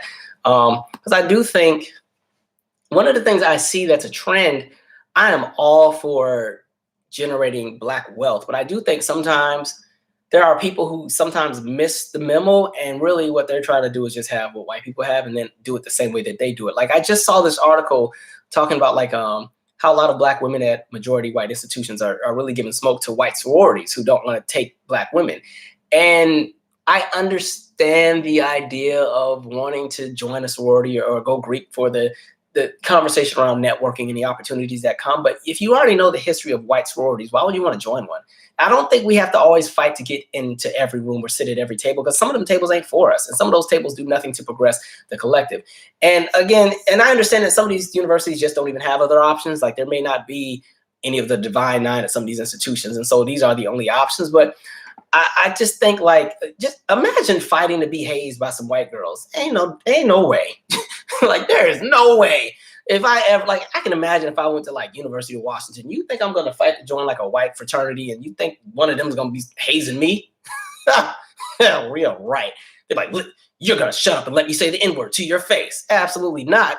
But no, I do think we do run into this issue where a lot of people are doing things that are more so self-interest, and they try to pass it off as woke. That's one of the biggest critiques I've always had for Jay-Z with a lot of his business endeavors, where they paint it as something revolutionary and for the collective. And really, it's a business decision for Jay. And, cool for Jay, get your money, do what you do, but don't paint it off as something that's revolutionary or something that's going to benefit the community. Y'all know I had smoke for him in regards to the whole Inspire Change deal he signed with the NFL. And I'm like, the conversation that's already going on with the NFL, especially in regards to Black Americans who feel some kind of way. And then here you go signing with them, talking about this social justice initiative that's not going to do anything. And then the only way that money would be raised is consumers go and buy these Inspire Change t-shirts, and the money from that would go to schools and everything else like that. So I'm like, wait, so we got to pay to get out of oppression. We got to buy some t-shirts and you're going to get a check. Okay, cool. Got it. I got it. All right. You say so. It's interesting. It's like people make all kind of money, and it's like, you already got enough. How much you need? But I guess whatever. That's why I do not. I look at celebrities and entertainers as specifically entertainers. We gonna laugh. I'll go to your concert. I'll watch your show. I'll watch your game. I'll watch your movie. But it stops there. I don't want anything else out of these celebrities. Just be a celebrity. If you want to be active, cool. Kudos to you. I support celebrities that like to do the charitable acts and everything else like that. But again, there's so many local grassroots organizations. Like the support, or the organization I like to shout out here in DC is always Guns Down Friday, which I think is a really important organization. Hold on, I'll tell you guys their website because you can definitely donate to them. Let me make sure I have the right one. Guns Down Friday.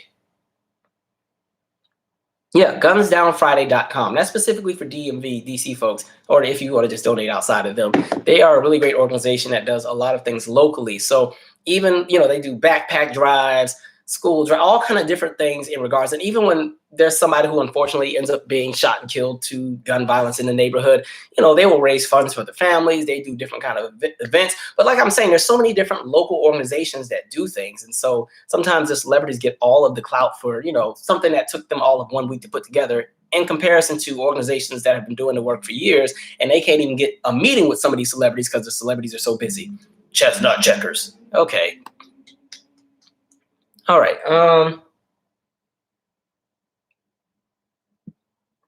Sunflowers, absolutely right. It's an employee's market. Keep it moving. You will find something better. That's for the person who wanted advice about being fired. Jessica J, I resonated with that podcast episode. LOL, I was literally out of college looking for a job. And it's funny because that was the first podcast episode, and I honestly had no idea what it was going to be about. I remember I kept promoting, yeah, y'all, the podcast is coming. It's coming. And then I was like, I don't know what I want to talk about. I don't know what I'm doing. So I just started talking, and boom, that was the first episode. It just kind of came together. So that was all like a miracle. I got a few more topics, so I'm going to scroll down to the chat. I'm trying to do a much better job of keeping these chat conversations going, because y'all know I'll get on my soapbox and ramble and not shut up and then forget that, forget that y'all are right here. Queen said, yeah, the little ladies at Joann Fabrics told you no. Yeah, but I said, I was mad. I was like, and then the Golden Girls wouldn't even let me work at Joann Fabrics. Talking about we're not hiring. Y'all ain't even got that much business in here. Y'all, you know how much business they would have had at that store if I would have been working there? All right, it was going to be lit up in there, but that's fine. All right. They said, who's that? I'm just ready to play Stupid. Finally, that's Queen. Oh, that's the Tony Braxton Libra album. That's a nice song too. I like Stupid from Libra. My favorite Libra song, I really like Trippin'. Trippin' was a nice song. And I like Shadowless. I think I like Shadowless because it was in my range and I could actually sing it all the way through. But that's a nice album. All right. Pretty Melanin said, I didn't really like the Drake album. It was okay. His first 3 are my favorite ones. I think he still makes decent albums. I think somebody like Drake, because he's been so successful, I think it gets harder to keep topping yourself because you've set the bar so high for commercial hip hop as far as what the masses consume. I don't think he's the greatest hip hop act out there, especially lyrically. There's a lot of other artists that I'm more so into, but I do think when you're that big of an entertainer, it's really hard to keep everybody appeased. So you constantly keep doing different things. And I think that's why he comes out with so many projects all the time. But yeah, I wasn't crazy over this one, but I liked it more than the last one. That double album one, I like this a little bit better than that double album. FF80s now. Why does everyone have to be compared? That's my point. Everything ain't got to be a comparison. I'm fine with a comparison when it's all in fun or something, like even kind of like Versus when it's in a fun space. That's cool. But when it's literally y'all are trying to write people off and throw them down the trash, I'm not down with that at all. Crap is not cool.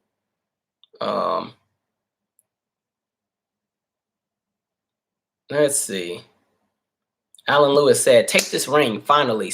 Alan, you named the whole album, man. We still on Libra. Take this ring, finally. Supposed to be Midnight, Trippin', Stupid, What's Good, Long Way Home. That's the bonus track. Please, Happily, Unhappily. That was the bonus track, too. The album was only like 10, 11 songs. You'd have named the whole thing. But no, that's a nice album. Y'all go back and listen to Tony Braxton's Libra when it drops. All right, we're going to keep scrolling.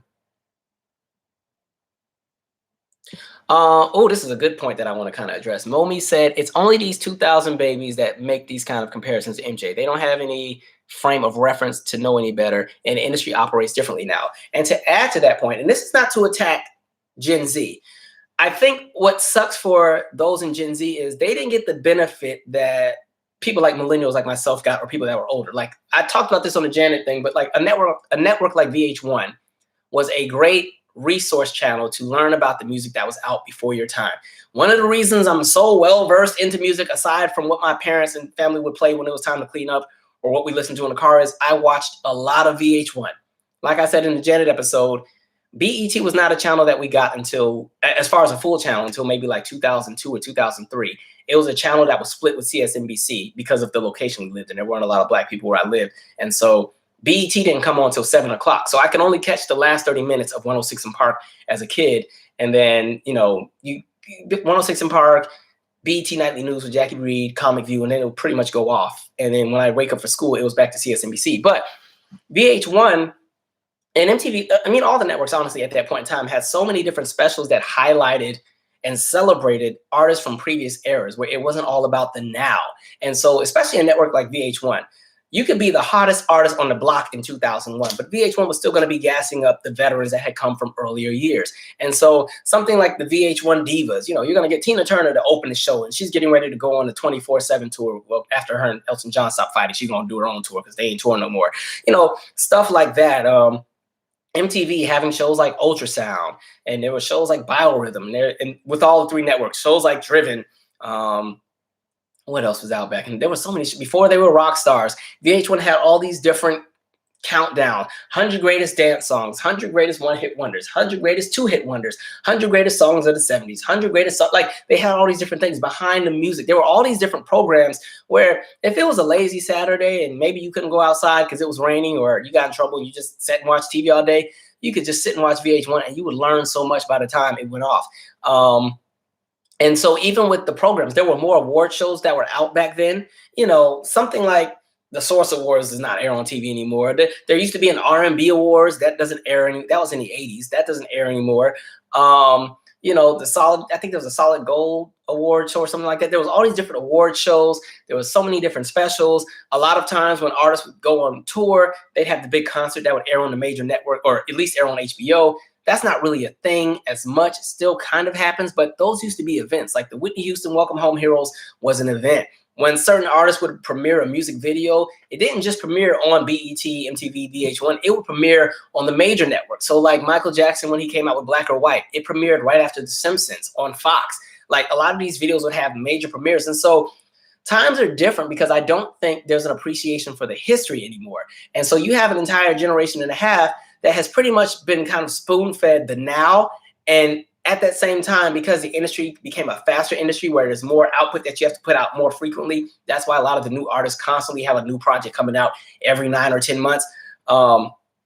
There's not enough conversation about the past. And that's why so many people are so unfamiliar with the legacies of many artists from before them, aside from maybe Michael Jackson. They all know I think Michael Jackson will be somebody people just know forever. But and maybe even Whitney as well. But a lot of the other artists are kind of lost in the shuffle. And so, you know, even with something like an MTV, you know, they don't play videos anymore. BET doesn't play videos anymore. VH1 doesn't play videos anymore. So those days where they'd have the throwback Thursday, let's play the old school music videos, all that stuff is done. Back in the day, I remember that it's BET Soul now, but it used to be VH1 Soul. And before that, it was the box. But, you know, especially with the box, you know, you could just pretty much call in a number and request any music video you wanted to see. So people could play a throwback video. You'd be watching and, you know, at one point they're playing a Hot Boys video. And then the next minute is Vanity 6, He's So Dull, you know, and so that kind of stuff is not there anymore. And so like I remember watching VH1 Soul back in the day, and I got introduced to a lot of the throwback videos and throwback songs just from sitting there watching it all day. Sometimes me and my dad would just sit and watch music videos for hours, and he'd be telling me all these different stories. Like he told me one time, he remembered who was it? He went to, I think it's the Purple Rain show, and on the Purple Rain show, Vanity 6 opened, Sheila E. opened, The Time opened. And I remember him talking about how, I forgot what show he went to, but like the show I think started at 8 and they were still at the venue at midnight because there was just that much material that was performed. And then Prince had actually, he was in Sheila E.'s band as she opened. And she also had The Revolution playing as her band as well. The Revolution. And then The Time was the band for Vanity 6, like stuff like that no one would care about. But for some reason, I just took it all in. I'm like 9 or 10 years old, or maybe I was like 11 or 12. But like stuff like that, you don't really have that anymore. And then with social media, sometimes people want to erase everything and everybody. This is why I also do love social media, because when people see something they don't like, it's on and popping, and now it's time to educate. That's mainly one of the main reasons why I started something like the So What Happened series, or even sometimes the conversations around the R&B is Dead series. Like the So What Happened series is not to highlight the fact that artists had a project that didn't do well, but it's to highlight the fact that a lot of times when an artist does not do well, there's a reason behind it. Because a lot of times people say, oh, it's just because their music sucks, nobody bought the album. Not true. Most of the time when an album doesn't do well, it's because something happened behind the scenes. You can market any terrible album to be successful if there's a machine behind it. And so something like that series is more so to highlight and protect the legacy of different artists that sometimes get erased in the conversation. All right. I didn't mean to go on my soapbox, but y'all know when I start talking music, I don't know how to shut up.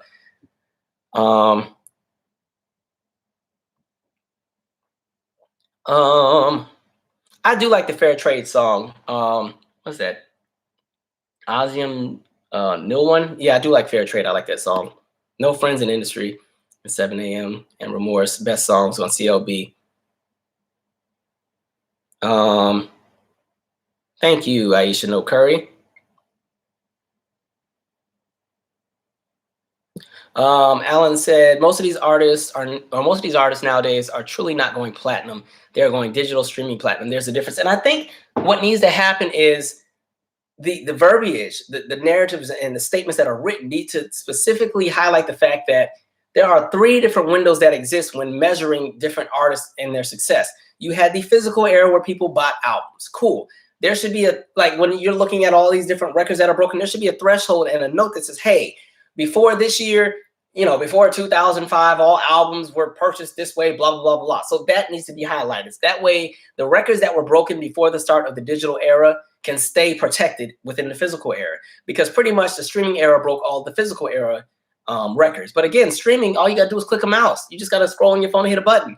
You don't have to get up and go look for you remember the days when you go buy an album and it was the hottest album out and then the store didn't even have it because it was sold out and you had to wait for the next shipment to come in. And then you go to school, everybody's playing it, you ain't even heard nothing, and you pissed off because it's not like you could go on the internet and listen to it back then. And, the radio might play a song or two, but you had to borrow somebody's CD. Hey, can I borrow your 8701 CD? Can I just for the day? Just for the day. I'm going to give it back after lunch. Like, that was an experience, And so, again, now with streaming, boom, here comes midnight, everything in the palm of your hand, different day and era. And so there should definitely be a threshold where you say, hey, these records were broken specifically for the physical era. These records were broken specifically within the digital era, or these records were created within the combination of the physical and the digital era, and then shifted over to these are the digital and streaming era records, or these are specifically the streaming era. Like, that needs to be locked in, because what's happening is the legacies, especially of a lot of Black artists who already did not have the same commercial push, especially when we talk about the early 80s, their stuff is getting thrown out. Nobody, records and stuff just get tossed out and easily broken, which I think sucks. All right. SFX, who do you think is the next It Girl? Chloe or Normani or someone else? I don't know if there's one, to be honest. I like Normani. I don't understand the artistry, though. I don't know what they're doing with her. I think she needs a catalog. I think she's a great performer, but I have yet to really hear something that just makes her stand out. I love the video she has, but I think for some reason the songs aren't doing anything, at least for me. I like that it has the Aaliyah sample, but she needs something that makes Normani stand out. There's all this talent just waiting to be utilized. I just think they have to find a sense of direction for Normani.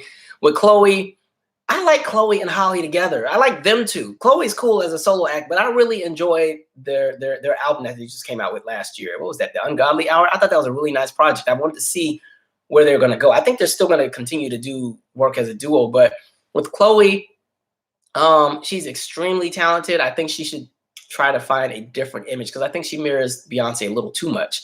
And that's not to be shady, but like we said earlier, when you come out, you want to kind of be your own person. You don't want to kind of be looked at as the next this or a carbon copy of somebody else. She's extremely talented. And again, like, she produces a lot of her stuff and has all these different things that she can do. So I'd like to see her find a different lane visually. Even the song that's out, I didn't expect that to be her song. I was like, this is what you came out. I mean, y'all could have gave that to Meg Thee Stallion. That's more of a Meg Thee Stallion type song, but okay. It's not the diss her. I like Chloe, but I don't know if there's a new person that's out. But also, my ears and eyes are calibrated to a certain era that I grew up on, that I'm holding on near and dear to my heart. So I might not be as excited about a lot of the new acts. But I will say I do like them a lot in comparison to some of the other people that are out, that are new. At least they have talent. At least they know how to perform. At least they're not boring. All right. Let me handle these last few topics and then we'll just chat the rest. I saw Delta Airlines wants to do something where pretty much from now on, when you cut up on one of their flights, pretty much they want to have like a database amongst all the airlines where you go on these airlines cutting up, fighting the flight attendants and throwing chairs and trying to stab people and everything. Pretty much your name would go on that list with everything. And it's like, all right, so that might help to slow down the chaos that's been happening on the planes. Like I told y'all before, it's a good thing I'm not the pilot. If y'all start all that fighting while I'm flying the plane, I'm going to drop the plane about 1,000 feet just to make everybody sit down, even though I'm scared of heights. But yeah, folks are crazy. So y'all better quit cutting up on these planes. And that includes at the terminal too. Y'all keep fighting these people working at the ticket booth. All right, again, and half the time it's the Spirit Airlines terminal.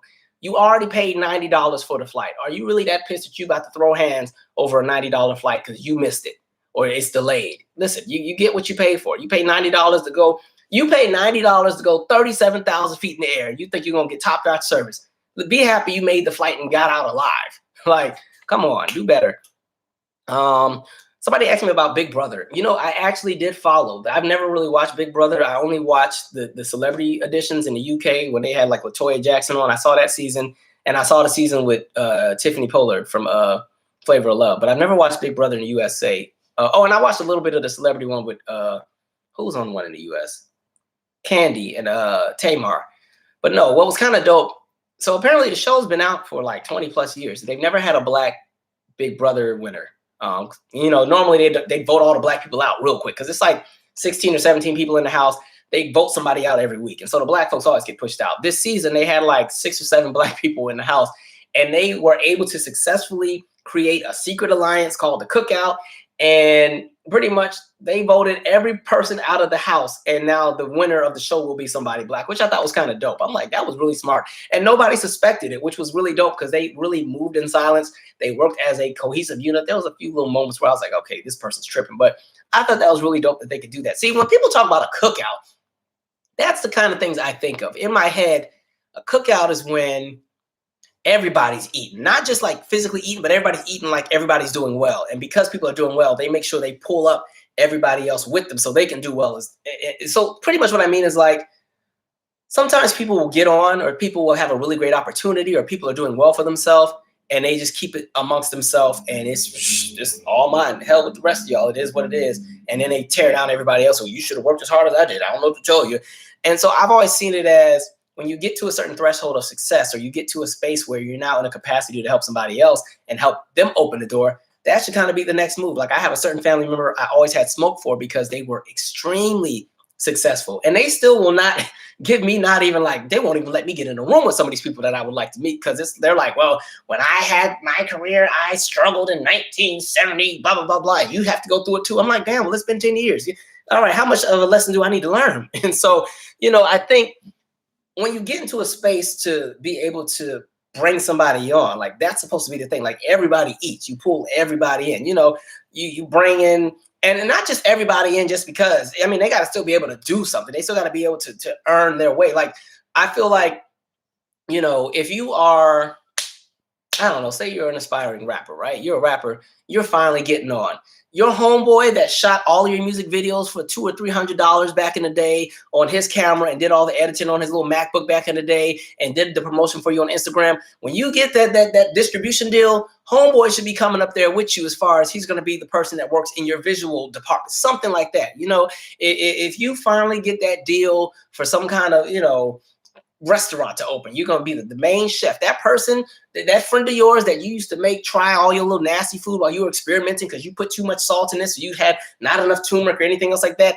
That friend should definitely be somebody who, again, I don't know, you're going to be my professional taster before we make this professional menu, you know, things like that. You know, if you, I don't know, you had that uncle that could just fix any car. Never went to school for any of it, but I mean, he knows every car like the back of his hand, can fix everything. And you get some kind of, I don't know, some kind of opportunity to start a car business, car dealership, something.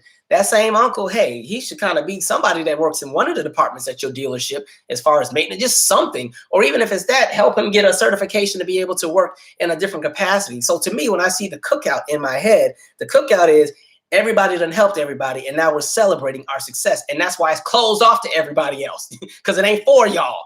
It's for us. So that's why we have the cookout. We get to kind of bask in what we created for ourselves, and we get to enjoy it. But see, the problem is y'all turn the cookout into something where every time you can see somebody else who doesn't look like us that knows how to do the electric slide or do one of these TikTok dances. Oh, they got a spot at the cookout. And so the cookout is full and we can't even get in it. And now they done gentrified the cookout and got a waiting list and a dress code. Anyway, I think that's all I'm going to cover. I think that's it. I think we got everything that's important. Somebody asked me about the American Crime Story. I did watch a little bit of it. It's actually pretty interesting. That's the one, Monica Lewinsky, Bill Clinton. I didn't realize she thought she was in love with the man. I just thought they messed around and then, you know, everything happened. I was a little kid when it happened. I didn't realize she thought there was going to be a future. Like, Monica, ma'am. But all right. And Bill trifling too. My God. Bill had so many women he was messing with. But anyway. All right. I'm going to read some comments and then we're going to go to bed in a little bit. Nathan Moore said that's not how it's supposed to go, but so many sell out. God, I don't know the context of what you're talking about. I think that's what we just covered. I agree with what you said, whatever it is. I agree. But I'm trying to piece it to which thing I was talking about. I agree though. Somebody said, yes, BB After Dark. What's that? I don't know what that is. Is that Big Brother After Dark? Queen. Tiffany New York was hilarious on there. And that's me saying from the viral clips I only watch. Yeah, Tiffany was hilarious on UK Big Brother. When she would cuss them people out with them accents, it's no disrespect to those in the UK, but it's so funny to watch like an American person cuss y'all out because when y'all clap back with them nice accents, it's just like it don't hit the same way. Because I just remember Gemma, she's like, what'd she say? And if there's stones missing from them shoes, Missy, it was your big feet. I'm like, what? And New York was like, you know what? Your big everything knocked them stones out. Like, that was my good little fix of trash TV at the time. That crap was hilarious. She cussed that girl out so bad. Oh, that was so bad. She couldn't even clap back on it. Oh, y'all are really going in on this. Eleanor Smith said everybody wants to show their booty. With that, listen, there's going to be some artists that do that. My only critique is I feel like everybody's doing it now. I'm like, somebody has to stand out and be a little different. Everybody can't give the same thing. I think that's one of the flaws in 2021. Everybody visually is giving the same thing, even with the female rappers. I love that finally they're getting budgets, but now all of their music videos all look exactly alike. The very bright, colorful videos with the really great visual graphic things, and it's going to have the dancer sequence. It's almost like everybody has the same formula for their music videos. It's great that they're putting some effort and budget into the video, but mix it up some. Do like a Missy Elliott. You know, Missy was known for having some dope videos, and none of her videos are alike. And so every female rapper can't do the cabaret, busted wide open choreography with the crazy CGI music video. Let that be one person. Maybe that's going to be Cardi, or maybe that's Megan, but everybody else do something a little different. Everybody's doing the same thing. Let's see. Tifa King said Normani is boring. I just think they just got to do something. There's something there. I just don't know if they figured out what it is. I just think she needs a song that really fits her. Every time I hear a song of hers, I hear the production. And what I mean by that is I hear a song that could have been for anybody, and she just so happened to be singing it. That's kind of what I feel like with the current song that's out. I love the video. I even like the VMA performance because I thought the choreography was extremely clean. But anybody could have been given that song. Kalani could have been given that song. If Seventh Streeter wanted that song, she could have had the song. Janae Aiko could have even had that, honestly. And like, what I mean is like anybody could have had that song. What is something that separates Normani? You know what I mean? So like, you know, and I know she's heavily influenced by Janet, but like even a Janet, something like an If is only a song that Janet Jackson could have. Or even That's the Way Love Goes. What's always funny is if you look on YouTube and you look at that clip where Janet was being honored at some award show and they had like Brownstone and like Andrea Martin and them honor Janet Jackson. And then they tried to sing That's the Way Love Goes and it wasn't good. And I'm like, all this vocal talent, y'all couldn't sing this song. But again, that song is fitting for Janet. So it's kind of like, you want to have something that separates you from everybody. And I think because we're now in this trend where everybody wants to work with all of the hottest producers and everybody works with the same circle of production teams, everybody's stuff sounds the same. In my R&B is Dead series, one of the things I said was it's always smart to work with a no-name producer. Work with somebody who's hungry for it. Tidra Moses, when she came out with Complex Simplicity, which is a really great R&B album, it didn't do that well, but it's highly acclaimed. She worked specifically with a man named Paul Poley and did like a song or two with Raphael Sadiq, but it was all Paul Poley. And so nobody ever heard of him. And so he has this fresh sound and everything like that. Or even like Brandy working with Rodney Jerkins. Like, you want to work with somebody who can really just dedicate their time and energy to you, especially when they're first coming into the game and they're hungry for it. That's where all the talent is. A lot of these big name entertainers, they better start going to SoundCloud and looking at some of these local producers that are making these albums out of their living rooms or out of their mom's basement. Like those, that's where you're hearing all the fresh sounds. It's not to take away from the current producers that are out there, but if you keep working with the same circle of people, everything's going to sound the same. I like Ari Lennox, Sandy. Yeah, I rock with Ari. Ari's dope. She's dope. You know what song I really like? It's a rap song. I've been playing it all week. What's the song? I like it because it reminds me so much of Outkast. Headshots, Isaiah Rashad. I love that song. The way I be playing that in the car, they be cranking. You know, I normally don't ride with the windows down, but I'll put them down for that song. All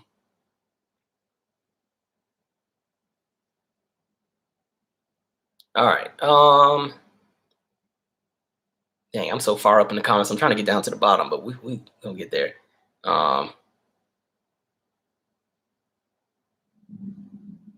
Andrew Mack said this season's Big Brother is good. Yeah, that cookout thing. That was so dope. I didn't think they'd be able to pull it off, but they did. I was proud of them for being able to make it all the way to the end. The only part I hate is now they all got to turn on each other.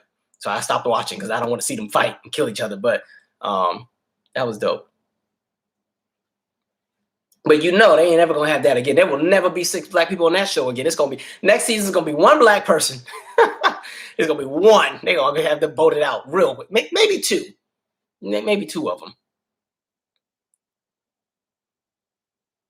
Bone Dry said, any Survivor fans out there? You know, I've never watched Survivor. I remember when it first came out, and it was like a huge deal, but I'd never watched Survivor. Let's see.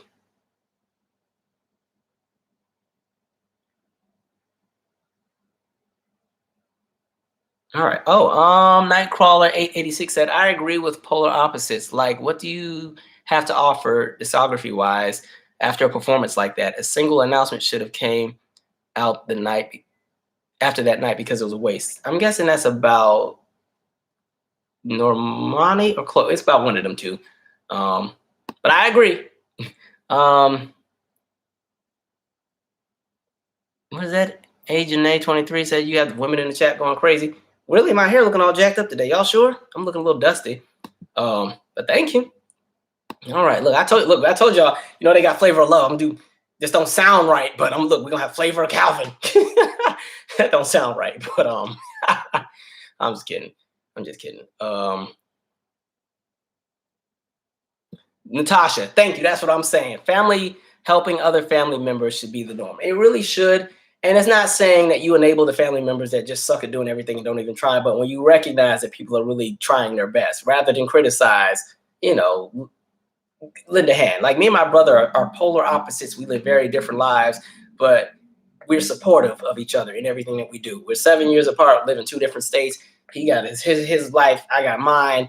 But when needed, we're right here. Same with like my cousin Brandon. Same thing, you know, close in age, different lives. You know, he got his life in Atlanta. I got mine here. But if that support needs to be there, we're there. That's what it should be like, as opposed to always criticizing or tearing people down, especially if they hit like a low pocket. Tiana Taylor is a well-rounded artist. That's what Tiffany King said. I like Tiana, but apparently she's about to quit. She just said she's announcing the farewell tour. We'll see how that goes. I like Tiana though. I think I'd like to see her sound evolve a little bit more. She had a really nice project back in like 2012, but it was promoted horribly. But I like Tiana. I wasn't too crazy over the last album, but I still like Tiana. Queen said the cookout is canceled. Yeah, like I said, the cookout's been postponed since like 2017. I said we got too much stuff we got to get taken care of first. We don't get the party till everything's right. Do what you need to do so you can do what you want to do. All right, we're at the bottom of this finally. Tiana said, oh, okay. She said nobody buys her music. I mean, nobody's buying anybody's music, to be honest. Like, nobody's selling anything. Streaming is cool, but even when you're looking at the numbers, albums as a whole aren't moving the numbers, even with streaming. You know, it might go platinum or double platinum. It's really the singles that are now selling that are moving the numbers. But as far as actual albums, Yeah, they're not doing anything. I think the industry has to restructure the entire rollout system. There's not a machine to support artists anymore. Because I think one, society, we have so much free will with how we consume our music now. And so I think that plays a role into the way marketing is now effective because everything is so accessible. Music at one point in time, especially with entertainers, seemed very sacred almost, where artists weren't as accessible. And when they came out with projects, it was an entire event because when they would take a break or a hiatus, you didn't hear from them for that year or two. They would nowhere to be found. There was not going to be any remixes. There wasn't going to be anything. The conversation of anticipation doesn't exist anymore. Aside from a handful of artists, I know the Rihanna fans have been waiting. They can't wait for her to come out with something, or maybe Beyonce. They can't wait. Or a lot of people are kind of excited for the Wes Anderson Paak and Bruno's group. Them. Some people are excited about that. But I think that conversation of like anticipation is gone. The suspense is gone. And, we're now in a space where there's so many people who can become their own artists because it's so much easier to get your music out there. So you have this influx of independent artists that are pushing their thing. A lot of people's favorite artists are people most people have never heard of now. We're in that space where you listen and you enjoy a lot of people who aren't, considered the mainstream. And because the three major music networks no longer carry weight in the industry, radio carries weight in the industry, but not to the extent that it did 20 years ago. Streaming carries weight, but I think with the curated playlist, those playlists are really only for like extreme music heads that really care about what's out. The general public, they use streaming to just stream the stuff they already want to listen to, not to go discover anything new. So it varies. This has been dope, y'all.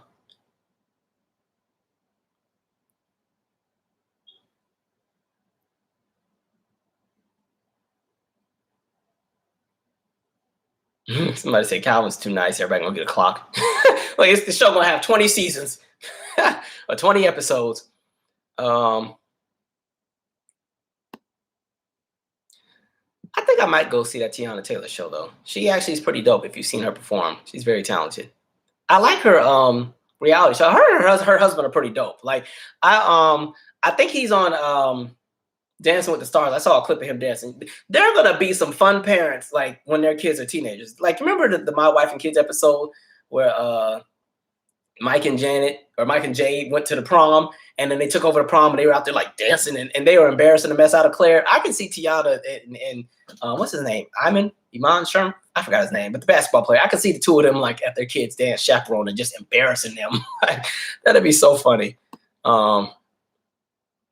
Yes, Kanye did do her wrong as far as the marketing of that last album. That album, not the one that's out now, but the one before that.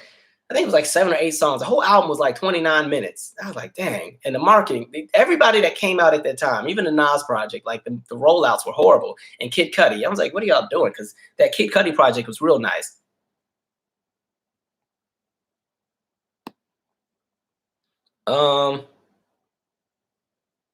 Wow. This is how much of a music dork I am. Hey, Calvin, it's JoJo from the Janet Forum. Listen, I used to post on all the music forums when I was a kid. I used to post on allhiphop.com had a forum. There was Blurry that had a forum. LiveJournal had forums. There was a Brandy forum. There was a Janet forum. There was a TLC forum. There was an Usher forum. I used to be on the Outkast forum. Who else did I used? There's another one I was on. Who was that? Dang, it's been so long. Somebody who damn, who was it? I can't remember, but it was some group. But wow, interesting. I ain't heard from you, JoJo, since I was like 17. What up, Joe? Interesting. Did you listen to it's Jack Harris album yet? I don't even know who that is. Let me type it in my Spotify to come back to. I'm talking all this trash about streaming while I'm streaming, but I still buy albums, believe it or not. Hold on, I'm gonna type it in right now to remind myself. Jack. Yeah, I've never heard of this person. Okay, we're gonna come back to that. All right.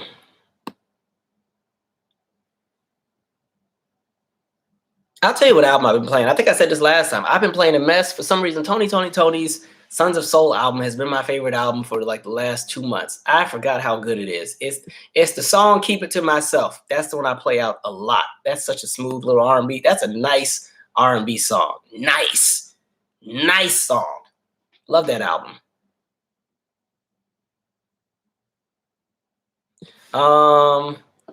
When in Rome said radio started playing the same stuff, payola, and we're sick of it. And you know, it's crazy. Radio's been doing that for the longest. The minute they started having a nationally syndicated playlist, and I think that was around the early 2000s, that's when the radio started to suck. You know, because again, this was Clear Channel, now it's iHeart, but you know, they own like 65% of radio stations in America. They have a nationally syndicated playlist that's already out. So when you go to the different cities and the radio programmers go for the week and say, what are we going to play? They already look at what's on a nationally syndicated playlist, and they usually play the majority of what's on that. Plus, you know, a song or two of the programmer's choice. And that's why we all hear the same songs all the time. Back in the day, when that playlist wasn't there and radio was a little bit more regional, and then all the different sides would kind of see what the other side was doing as far as what LA would be like, what is New York doing? New York would be like, what's Houston doing? Houston would be like, what's Chicago doing? And so you got this really nice mix of great music, especially from independent radio stations. And so we don't have that anymore. It's kind of, you get the same 10 songs and, you know, one radio VJ or DJ, I'm saying VJ like it's MTV. One radio DJ has their show for 3 hours and they play their little string of 15 songs. Then the next show starts and they literally play the same songs. Guess what? We got that new Drake. I'm like, yeah, but we just heard it on the last show. You ain't got nothing else? You know, we can play Drake, but we just heard it in the last hour. We're going to play the same song again. And then you scroll to a different station and it's the same playlist, just in a different order. Calvin, what are your thoughts on Ja Rule and Fat Joe versus? I didn't see it, but I ain't like that crap Fat Joe said about Vita and Lil Mo, calling women crackheads and all that. First of all, Fat Joe's already too comfortable in black spaces because y'all let him get away with saying the N-word all the time. And then he always disrespecting. I ain't like what he said. Also, when he was talking about DJ Khaled was the Quincy Jones of this era. I understand the concept and the conversation of getting a bunch of artists on the project. But Quincy Jones did more than just put people on albums. Because somebody was frying me up in one of my videos because I addressed that. And they're like, no, you don't sound like you know what you're talking about because Quincy Jones had, what was it, Back on the Block, and that was the collabs. I'm like, we get the collabs. But Quincy Jones also makes the music and, you know, orchestrates and composes. DJ Khaled is a DJ that samples and then you write a song and get somebody to sing on it. It's not the same thing. But no, Fat Joe, that was some disrespectful mess that he said about Vita and Lil Mo. Like, especially with everything that's happening, you gonna call two black women crackheads, talking about what back alley you found them at? Really? F him. So no, he can keep that. Now he's apologized and everything, but I don't care. They get too comfortable disrespecting folks all the time.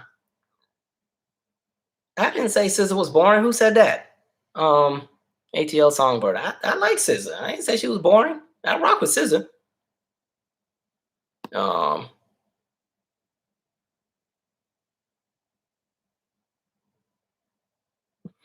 Jade Matthews said, Tank got mad and said the same thing. Don't get it twisted. Vinyls are making a comeback. You know, vinyls are actually, yeah, they're making a huge comeback in sales. Like the percentage of vinyls that are being purchased they've outpaced the percentage of physical CDs at this point.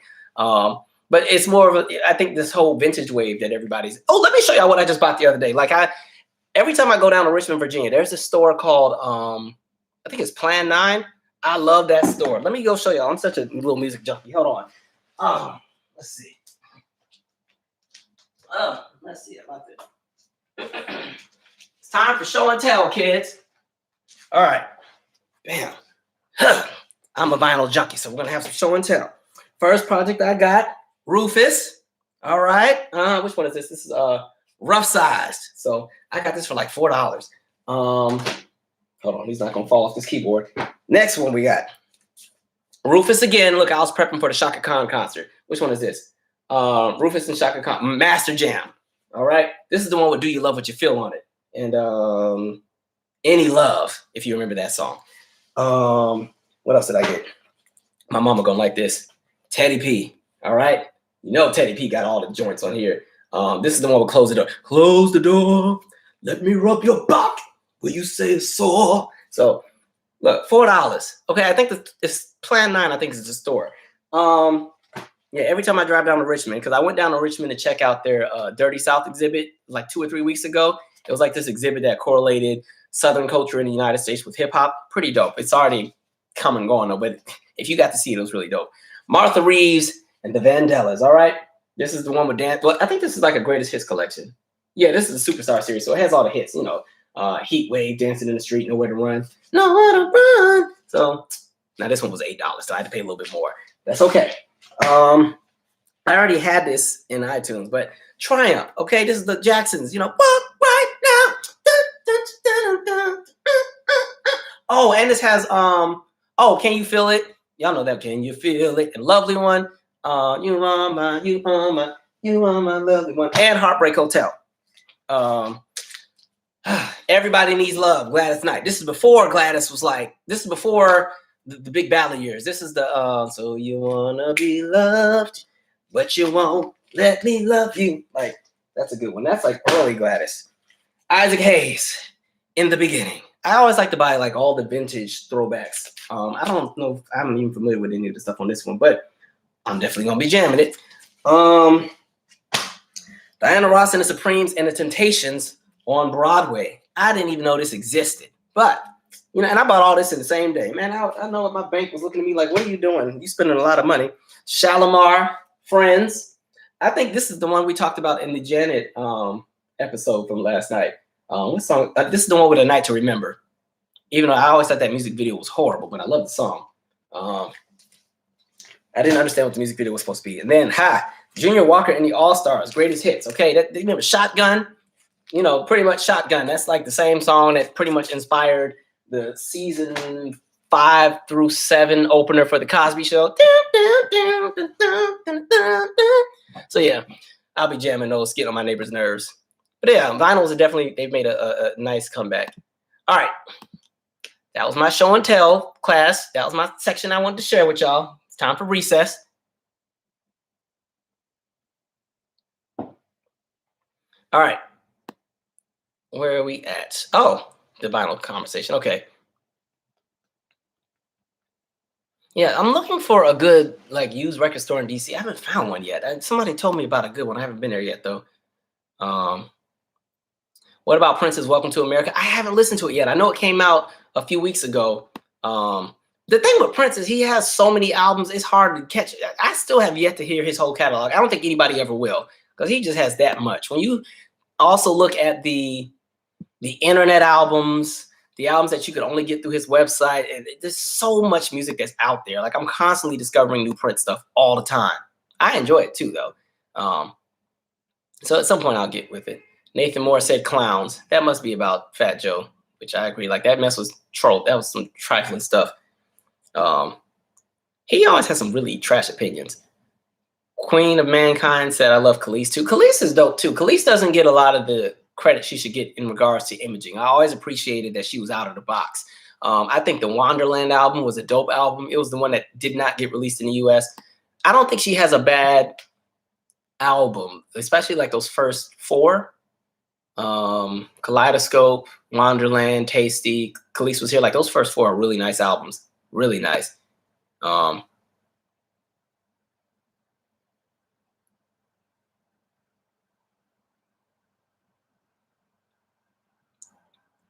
Flower Child's on tour too, I think. That's a dope one. All right.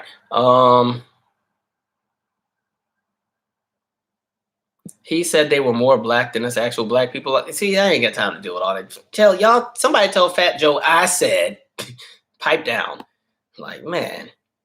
That's the other thing. I think just because you can entertain us don't mean you get to disrespect us. We were nice enough to let you to the space, and I recognize that early hip-hop culture, there was a huge demographic of Puerto Ricans and everything that were in the movement, but that doesn't mean you get a pass to be anti-black. That ain't how this worked. Absolutely not. Nino, A.K. Nino, said R&B singers need to stop competing with rappers, especially the females. I think that I can see that happening. And I think the other thing, I just want to hear people sing again. Like, I want to hear some vocals. I don't want to hear, like I said earlier, I don't want to hear everybody with the little EQ filters on their voices and the auto-tune. Like, I want to actually hear I'd love to hear an artist have a nice raw vocal on their album where you might even hear like sometimes a crack, or maybe when they go from chest voice to head voice, it's really hard to have a smooth transition to that. A lot of times artists will edit and polish that up so you don't hear when there's that crack that switches from switching over. Leave it in there. Let people hear the rawness of your projects. Like, I think that's why I really like Phyllis Hyman. Like, when you heard her stuff, you felt all of it. Like, you could feel it. When you put all that filter and auto-tune, all the other crap on the music, the song loses the feeling. The production is still nice, but it sounds like everything that's out. Like, man. Thanks, Marlon. What do you think about these songs being only 2 minutes long? Again, that's the point. Like, see, the songs are so not even uneventful, but we're in kind of like the quick song, quick hits now, right? Everything is so fast because the attention spans have gotten shorter. Consumers want more and more from different artists because, again, the industry now moves faster. Artists release content faster and faster now and more frequently. And I think because it's taking a toll on the element of creativity and quality, that's why the songs are also getting shorter. Songs used to be about, at least for radio formats, if you want a radio hit, it needs to be 3 minutes and 30 seconds. That was the old model. Now we've dropped down to about 2 minutes and 30, 2 minutes and 20, you know? And so you're going to keep seeing that happen because now, even with something like TikTok, which is kind of dope because it kind of can help a lot of people get on without major push. The downside is, again, quick culture. Think about a lot of these TikTok hits. People only know that first 15 or 20 seconds from whatever challenge is out, and they never know the rest of the song. And so you're seeing that happen where there's all these songs that are hits, but it's really just for that 15 or 20 seconds. And so I don't like the idea of 2-minute songs because it just shows how throwaway they are. They're not going to have a shelf life, no replay value in 20 years. They're cool for now. You can party to them, but are you really going to be breaking your neck to play it in 20 years? Probably not, especially if the drum kits are dated as well, which is why I always like live instrumentation. As long as you use live instruments on your projects, your songs will never sound dated because live instruments can never sound dated. But specific drum kits and synthesizers and different tools that you use when you make your plugins in regards to your production equipment, certain sounds are dated for a certain time period. So, you know, we don't use industrial drums anymore. They were really popular in the late 1980s. So a song like Karen White, Secret Rendezvous, you know, that has industrial drums on it. Or, you know, Babyface, It's No Crime. The industrial drums, or like the Linn drum. That's what Prince used for like a lot of the early work. So songs like, if you know the song America or 17 Days, Raspberry Beret, like those have the Linn drum. That's not really a drum that's used often anymore. Now, there was a resurgence of it around 2007, 2008, when everybody started sampling Prince. And so you had like Diddy, when he had like Last Night, the drums that are used on the remix, which pretty much samples Erotic City, has the Linn drum, like the Linn 9000 drum on it. I'm being a music dork, forgive me, I start talking these music terms. But yeah, you know, different sounds can become dated. So if you're gonna use these different gadgets or different tools, then you need to have the musicality to balance out the song so it doesn't become dated. And I think that's why you can still have classics from 10, 20, 30, 40 years ago that still sound great, because even though they may be using kits that may have become dated, the overall song, the production value is so good, the production quality is so good, the musicality is there, that the song still works. You know what I mean? There's some songs that are like so silly that I just absolutely love. Like the B-52's Love Shack, for some reason, is one of my favorite songs. I don't know why, but man, every time that song comes on, I'd be like, I don't know if because it reminds me of being a kid, but I love that song for some reason. And it sounds so throwback. Nothing fresh about it, but it's just a dope little high energy song. You know, one of those little pop rock songs from like 1989, 1990.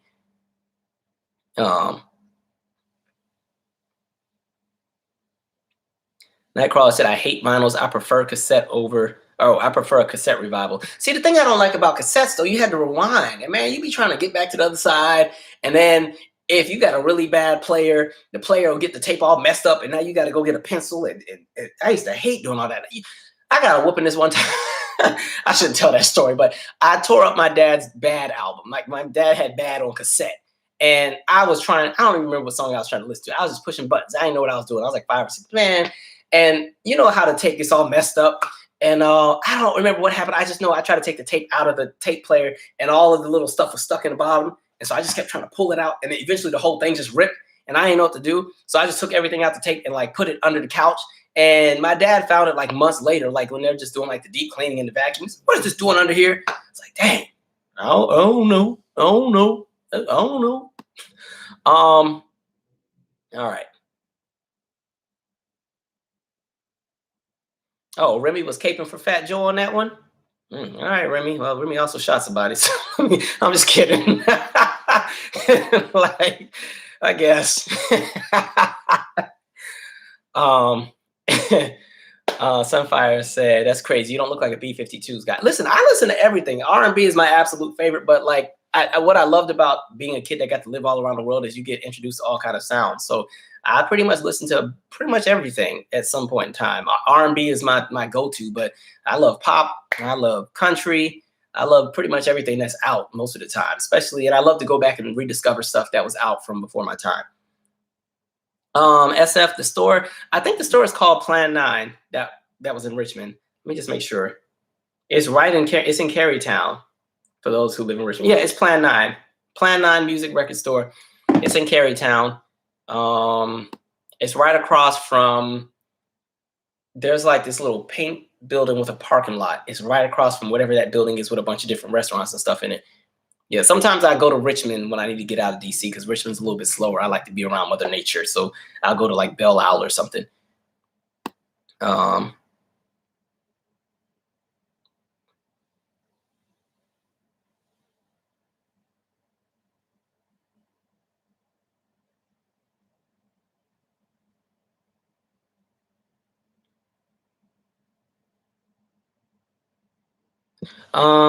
Somebody said SZA's background singers outsing her when she performs on SNL. I really tried to give her a try, but after that, I couldn't take her seriously. I think because she sings with like the vocal fry or that kind of accent thing, I think that does damage your voice over time. I like her in studio. I haven't ever seen her live, so I don't really know what to say about her as a live artist. But to each his own. Everybody has something that works for them. The kind of R&B artists that I would like to see make a comeback are kind of like those Faith Evans, Joe, Tyrese, Genuine kind of R&B singers. Like I want that kind of sound to come back. I think a lot of the R&B that's out now is hip hop influenced, which is cool. There's always been a marriage between hip hop and R&B, but it's almost at a place where R&B can't stand alone by itself anymore without hip hop in order to cross over. But hip hop can do so. And then sometimes some of these hip hop singers be singing better than the actual R&B singers. I'm like, what is this about? But that's okay. I'm trying to be a more positive person and see the good, only because after coming out with my own 2 albums, I understand the stress that goes into the process of making music. It's a lot. But still, I just want to see some more expansion from a lot of people. Just give me a little bit more, please.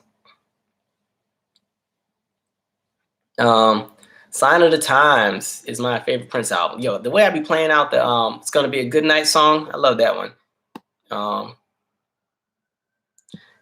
Momi said, I read Prince recorded thousands of songs. His estate will be able to eat off of him. Yeah, look, Prince has, I think any artist that makes their own music has just a catalog of songs. Like, I think when you make your own music, it's always in you. And so you can't stop. It's like, I don't know. You'll be literally walking in the grocery store and you will randomly hear a shopping cart with a squeaky wheel and it'll give you an idea about something. Then you run back home and be making something. So like, I think with somebody like Prince, who again could just play so many instruments and just had all this music in his head. And, he was influenced by like Sly and the Family Stone and, Jimi Hendrix and all these different people and Bootsy Collins and all these different people. You have those kind of influences. And just look at the kind of musical genius that somebody like Bootsy Collins was. You constantly just have music in you. So you're constantly making things. And sometimes it's not even to be released. It's just an idea you had. And you just want to put it to paper or put it in recording just for you. So we'll never probably hear everything he has. But, is that. Bjork will have you listening to experimental Chinese opera and be like, this is kind of hit. Listen, Stone Milker is my Bjork song. I've been playing the mess out of that Stone Milker song. I'm like that. I have this little playlist with like, my friend Breon has like this really unique ear where he doesn't really listen to R&B. He listens to like all of these more experimental electronica, trip hop, sometimes folk. So sometimes I'm like, hey, send me some of them weird songs you be listening to. And then I'm like, okay, I like that one. I like that one. He was the one that got me into like Blood Orange, which is another group that's pretty dope, or another act that's pretty dope. So yeah. All right, y'all, it's already 11:30. Y'all lucky it's a Saturday because y'all know I'd be ready to go to bed by now. I'm still about to go though. Tanks, Sex, Love, and Pain. Look, I think that's available on streaming now, right? Now that the whole thing with Black Round is finally out there and these new artists have their, their songs on the streaming sites like JoJo, Timberland and Magoo, Aaliyah's projects are out now. Tank's earlier projects are out. So there we go. Yep, JoJo, you're absolutely right. Like most background singers out-sing their singers. That's normally how it is for a lot of, especially more of the visual artists or the artists that are not the big crooners. You usually want to have your background singers be able to carry you just in case your voice gets tired, or if you get, even like Britney Spears back in the day, she would have some strong background singers. I remember watching some little TV show. She was on there and she was singing that "Not a Girl, Not a Woman" song. Them background, not that woman. I was like, huh? And like they were singing the song so hard. I'm like, now Britney ain't even do all that on the song. But yeah, the background singers usually can carry. Like, don't sleep on the background singers. They tend to be the ones that really carry a song. Even with like Janet, it's always her thing is always get the really really strong backing vocalist, because Janet's gonna be busy spinning on her head and jumping and doing backflips and everything else. And so there's no way you're gonna be able to sing the verses and the hook and all that and be in good voice after 2 hours. So yeah, we're gonna use some backing track here and there. I'm gonna have some background singers help me on that part, and I'm gonna sing the parts that I can sing when I got the voice to sing it, and we're gonna make it work. Enjoy. Thank you. Good night. Thanks for coming. Hit the pyrotechnics. So yeah, you want to have some background singers that can carry their own. Even when I saw Shaka Khan, like the three she had were really good. I don't think they could take Shaka, but they were close. And the thing is, that's Shaka at 68. I don't think they could take 25-year-old Shaka. But or even when I saw the Escape tour, it was like Escape. Who else is on that? Monica, Tamar, June's Diary, I think. Monica's background singers were playing no game. She had this, like, it was like three of them. It was like this guy, these two women. They just, the notes that they were pulling out. I was like, I didn't even know a Monica song could sound like that. Monica already carries her own, but like the way that they were just pulling these notes out of nowhere, I'm like, how do you make Angel of Mine almost turn into a gospel song? Like, man, vocally, that's why I like gospel music too. Like, gospel might be the only genre where you're not allowed to be in gospel if you can't sing. Like, you're not allowed to just have a nging around the house voice for God. You either sing everybody under the table, or you're not gonna know. So yeah, gospel will be that genre that never like dies out, because if they do it right. Plus the musicality. Now I will say, I'm not a fan of like a lot of the new gospel, because it's very coloring book, very Christian center praise and testimony service with the guitar and our jeans and let's jump up and down. And I'm like, no, I want the conviction. Sounds like we just got out of slavery gospel. Give me that type of stuff, Give me all them hot Edwin Hawkins and Albertina Walker and the Clark sisters, and even the Hezekiah Walker throwbacks, where he'd sing the same refrain. That choir had to do that refrain 30 different times in 6 different octaves. How much we can bear. We just gonna sing it 8 different times and just keep going up. Like, I like that kind of gospel, something super lively. I like the squallers. You got to squall. I got to feel it. Let's see. All right, we're gonna wind down soon. Joe does not get enough credit, Miss Pierre. I 100% agree. Like I said, he's probably one of my favorite vocalists. That's the one guy I wish I sounded like what I say. Joe be killing it. And Joe has this good pocket where once he hits it and he finds that middle in that pocket, it's on. Like, it's over. Nobody's seeing Joe vocally. I don't think sometimes.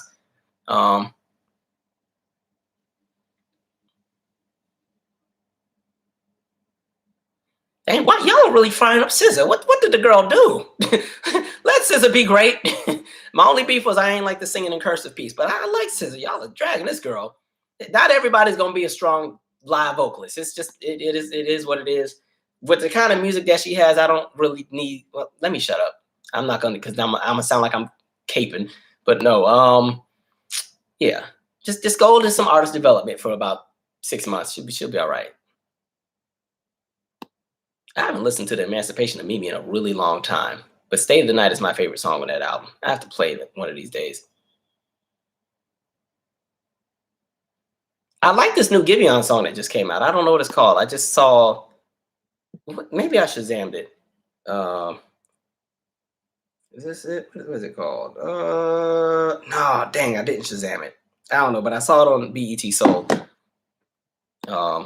After Seven's album, I have not played it yet, but I got it in here. It's on my to-do list, the Unfinished Business album. And I like that they got like 15 songs on it. So good for them. All right, we're gonna do like 10 more minutes and I'm gonna call it a night. I love these little music conversations. Do I listen to Jhené Aiko? Not really, Preston. I like Spotless Mind. I like Eternal. She has a few songs I like, but I don't know. She never did anything for me. I'm good. I like the lyrics, but I think I don't know. She just never did a lot for me. I think her music is okay though, but maybe because everything is done in the same kind of pocket that she sings, and maybe that's what it is. Maybe I get bored with it, but I really like the song she had with Sway Lee though. I used to love that song. What's that song? Dun, dun, dun, dun, dun, dun, dun. I don't know what it's called. Ah, shoot, y'all know what I'm talking about. I like that song though. Dope video too.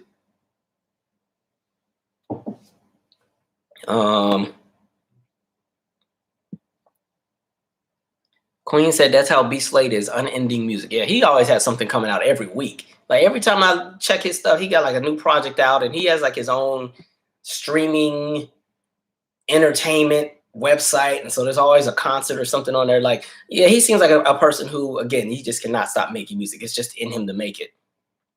Some people are just born with that gift, you know. And he's a really great vocalist too. I think he's slept on. Maybe it's because he was in the gospel realm, and then, you know, there wasn't really an industry for him to cross over into when he went a little bit more secular. But yeah, he's an underrated vocalist.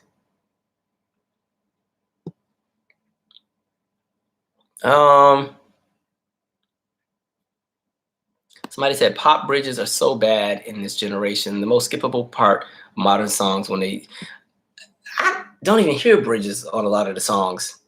Like, where are the bridges? Nobody want to have a bridge no more. Like, a good bridge is when you do a whole key change and it still complements the key that it was already in, but it takes you to a different realm and builds up for the climax for the big note.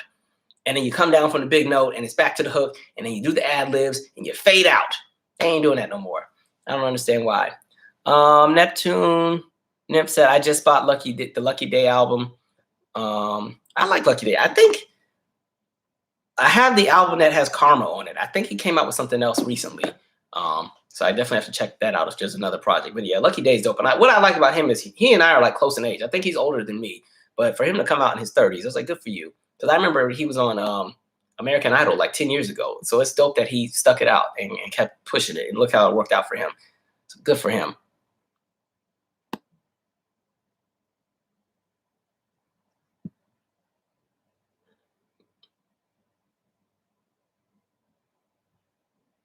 Do you watch the vocal coach Cheryl Porter's channel? Do you do her vocal exercises? Is that the black lady? She's kind of heavy set. I watch her stuff sometimes. If that's who it is, I watch her stuff sometimes. If I'm about to do my own little session, I'll try to do some kind of warm up or something, because it's hard for me to like record, because normally I record after work, but by then I've been cussing kids out for 8 hours. Well, not cussing them out, but you know, you got to project and make announcements and do this and group this and this. So your voice is already tired, so I have to kind of re-energize. And then I got a thinner voice too, so I got to take care of my little instrument here. Anyway, where's Tevin Campbell? We need a new album. Tevin Campbell is enjoying his resurgence of popularity. I don't know if he's going to come out with any music anytime soon, but I knew before COVID he was performing again. OnlyFans. I heard they make good money. No, I'm not doing no OnlyFans. I work with kids. I don't need none of my stuff floating around. No. You got to earn. You got to earn all of this. Would I do the voice? No, I don't think I'm that great of a singer. I think I got enough voice to get by. My gift is that I can produce music to fit around my voice, but I don't consider myself a vocalist. So I used to always say that in my R&B is Dead series. I was like, the only reason I never did music is because like I used to look at people like a Tevin Campbell or Phil Perry or, you know, Casey and JoJo. I'm like, I can't do what they do. So clearly that's not the lane for me. But then as the industry shifted and everybody just started getting on just doing the bare minimum, I'm like, well, hell, I can at least make a little something and shoot. That's the only reason I ended up doing music. So, but yeah. All right, we're about to wind down. What is everybody watching? What are some shows I should get into now that I finally have a minute to breathe and I can watch a little bit of TV? What is everybody watching? Like I said, the only thing I've been watching is American Crime Story, the Bill Clinton thing. That's the only show I've been following. I was trying to watch Nine Perfect Strangers. That thing was boring, man. That was good nursing home entertainment. Like, talking about some good sleep. What's the other one? I did watch the other one with the woman from Insecure. It's on Hulu. I don't know what it's called, but it's the one where they're all in Hawaii. That was a good little series. I don't know what it's called. Oh, somebody said The Circle on Netflix. Is that the dating little reality show? See, I don't know if I want to watch that. I don't know if that's what that is, but Dear White People, don't worry about it. I saw that this season is a musical. I don't want to do that one either. On the Block. Our Kind of People. I just heard about that one. American Horror Story. See, I haven't seen that one since COVID. Or COVID, not COVID, but COVID. I gotta check some of those ones out. Oh no, I saw the Cult season. That was a good one. Manifest, The Crown. See, I'm waiting for The Crown. I saw that one. It don't come back till February. Clickbait, Squid Game, P-Valley. It's interesting. There's so much stuff that's out now. It's hard to watch all this, and I'm always busy. My mom is obsessed with All American. Who just posted All American? My mom loves that show. Joren's Products and Reviews. My mom loves All American. That's the one she's always telling me, when you gonna watch it so we can talk about it? I'm like, I'm gonna get to it, mama. Behind Her Eyes. Check out The Wonder Years. That one just started. Power Book 3. All right, when I come back and look at the replay, I'm gonna write these down and see what I'm gonna get into. But don't y'all get mad if I don't make no videos, because y'all got me watching all these shows. That's all I'm saying. All right, guys. This has been dope. Please stay safe out there, because the world is one crazy place. Anyway, the shout out series is supposed to come out, I believe, this Thursday. What did I write down? The 30th, which is Thursday. And we have an R&B is Dead episode that comes out on October 8th. And hopefully I can squeeze some other episodes in there. I'm going to upload another podcast episode to the YouTube channel. Y'all know I put out a new podcast episode, like the 8th grade episode, but that's on the podcasting little outlets. I think the one I'm uploading to YouTube is the choir director episode, I think. Either that one or the 7th grade episode. Probably the choir director one. I thought that was a funny one. But we'll see. Tana May, look at you being on here at 11:45 saying Kofa's on Netflix. Is it? Okay. All right. Shout out to HU. All right, guys, I'm going to bed. I will see y'all. Please stay safe, stay sane. It's a crazy world out here, so we just got to all keep it together. But anyway, I'm out. I will probably see you guys on Thursday. Good night.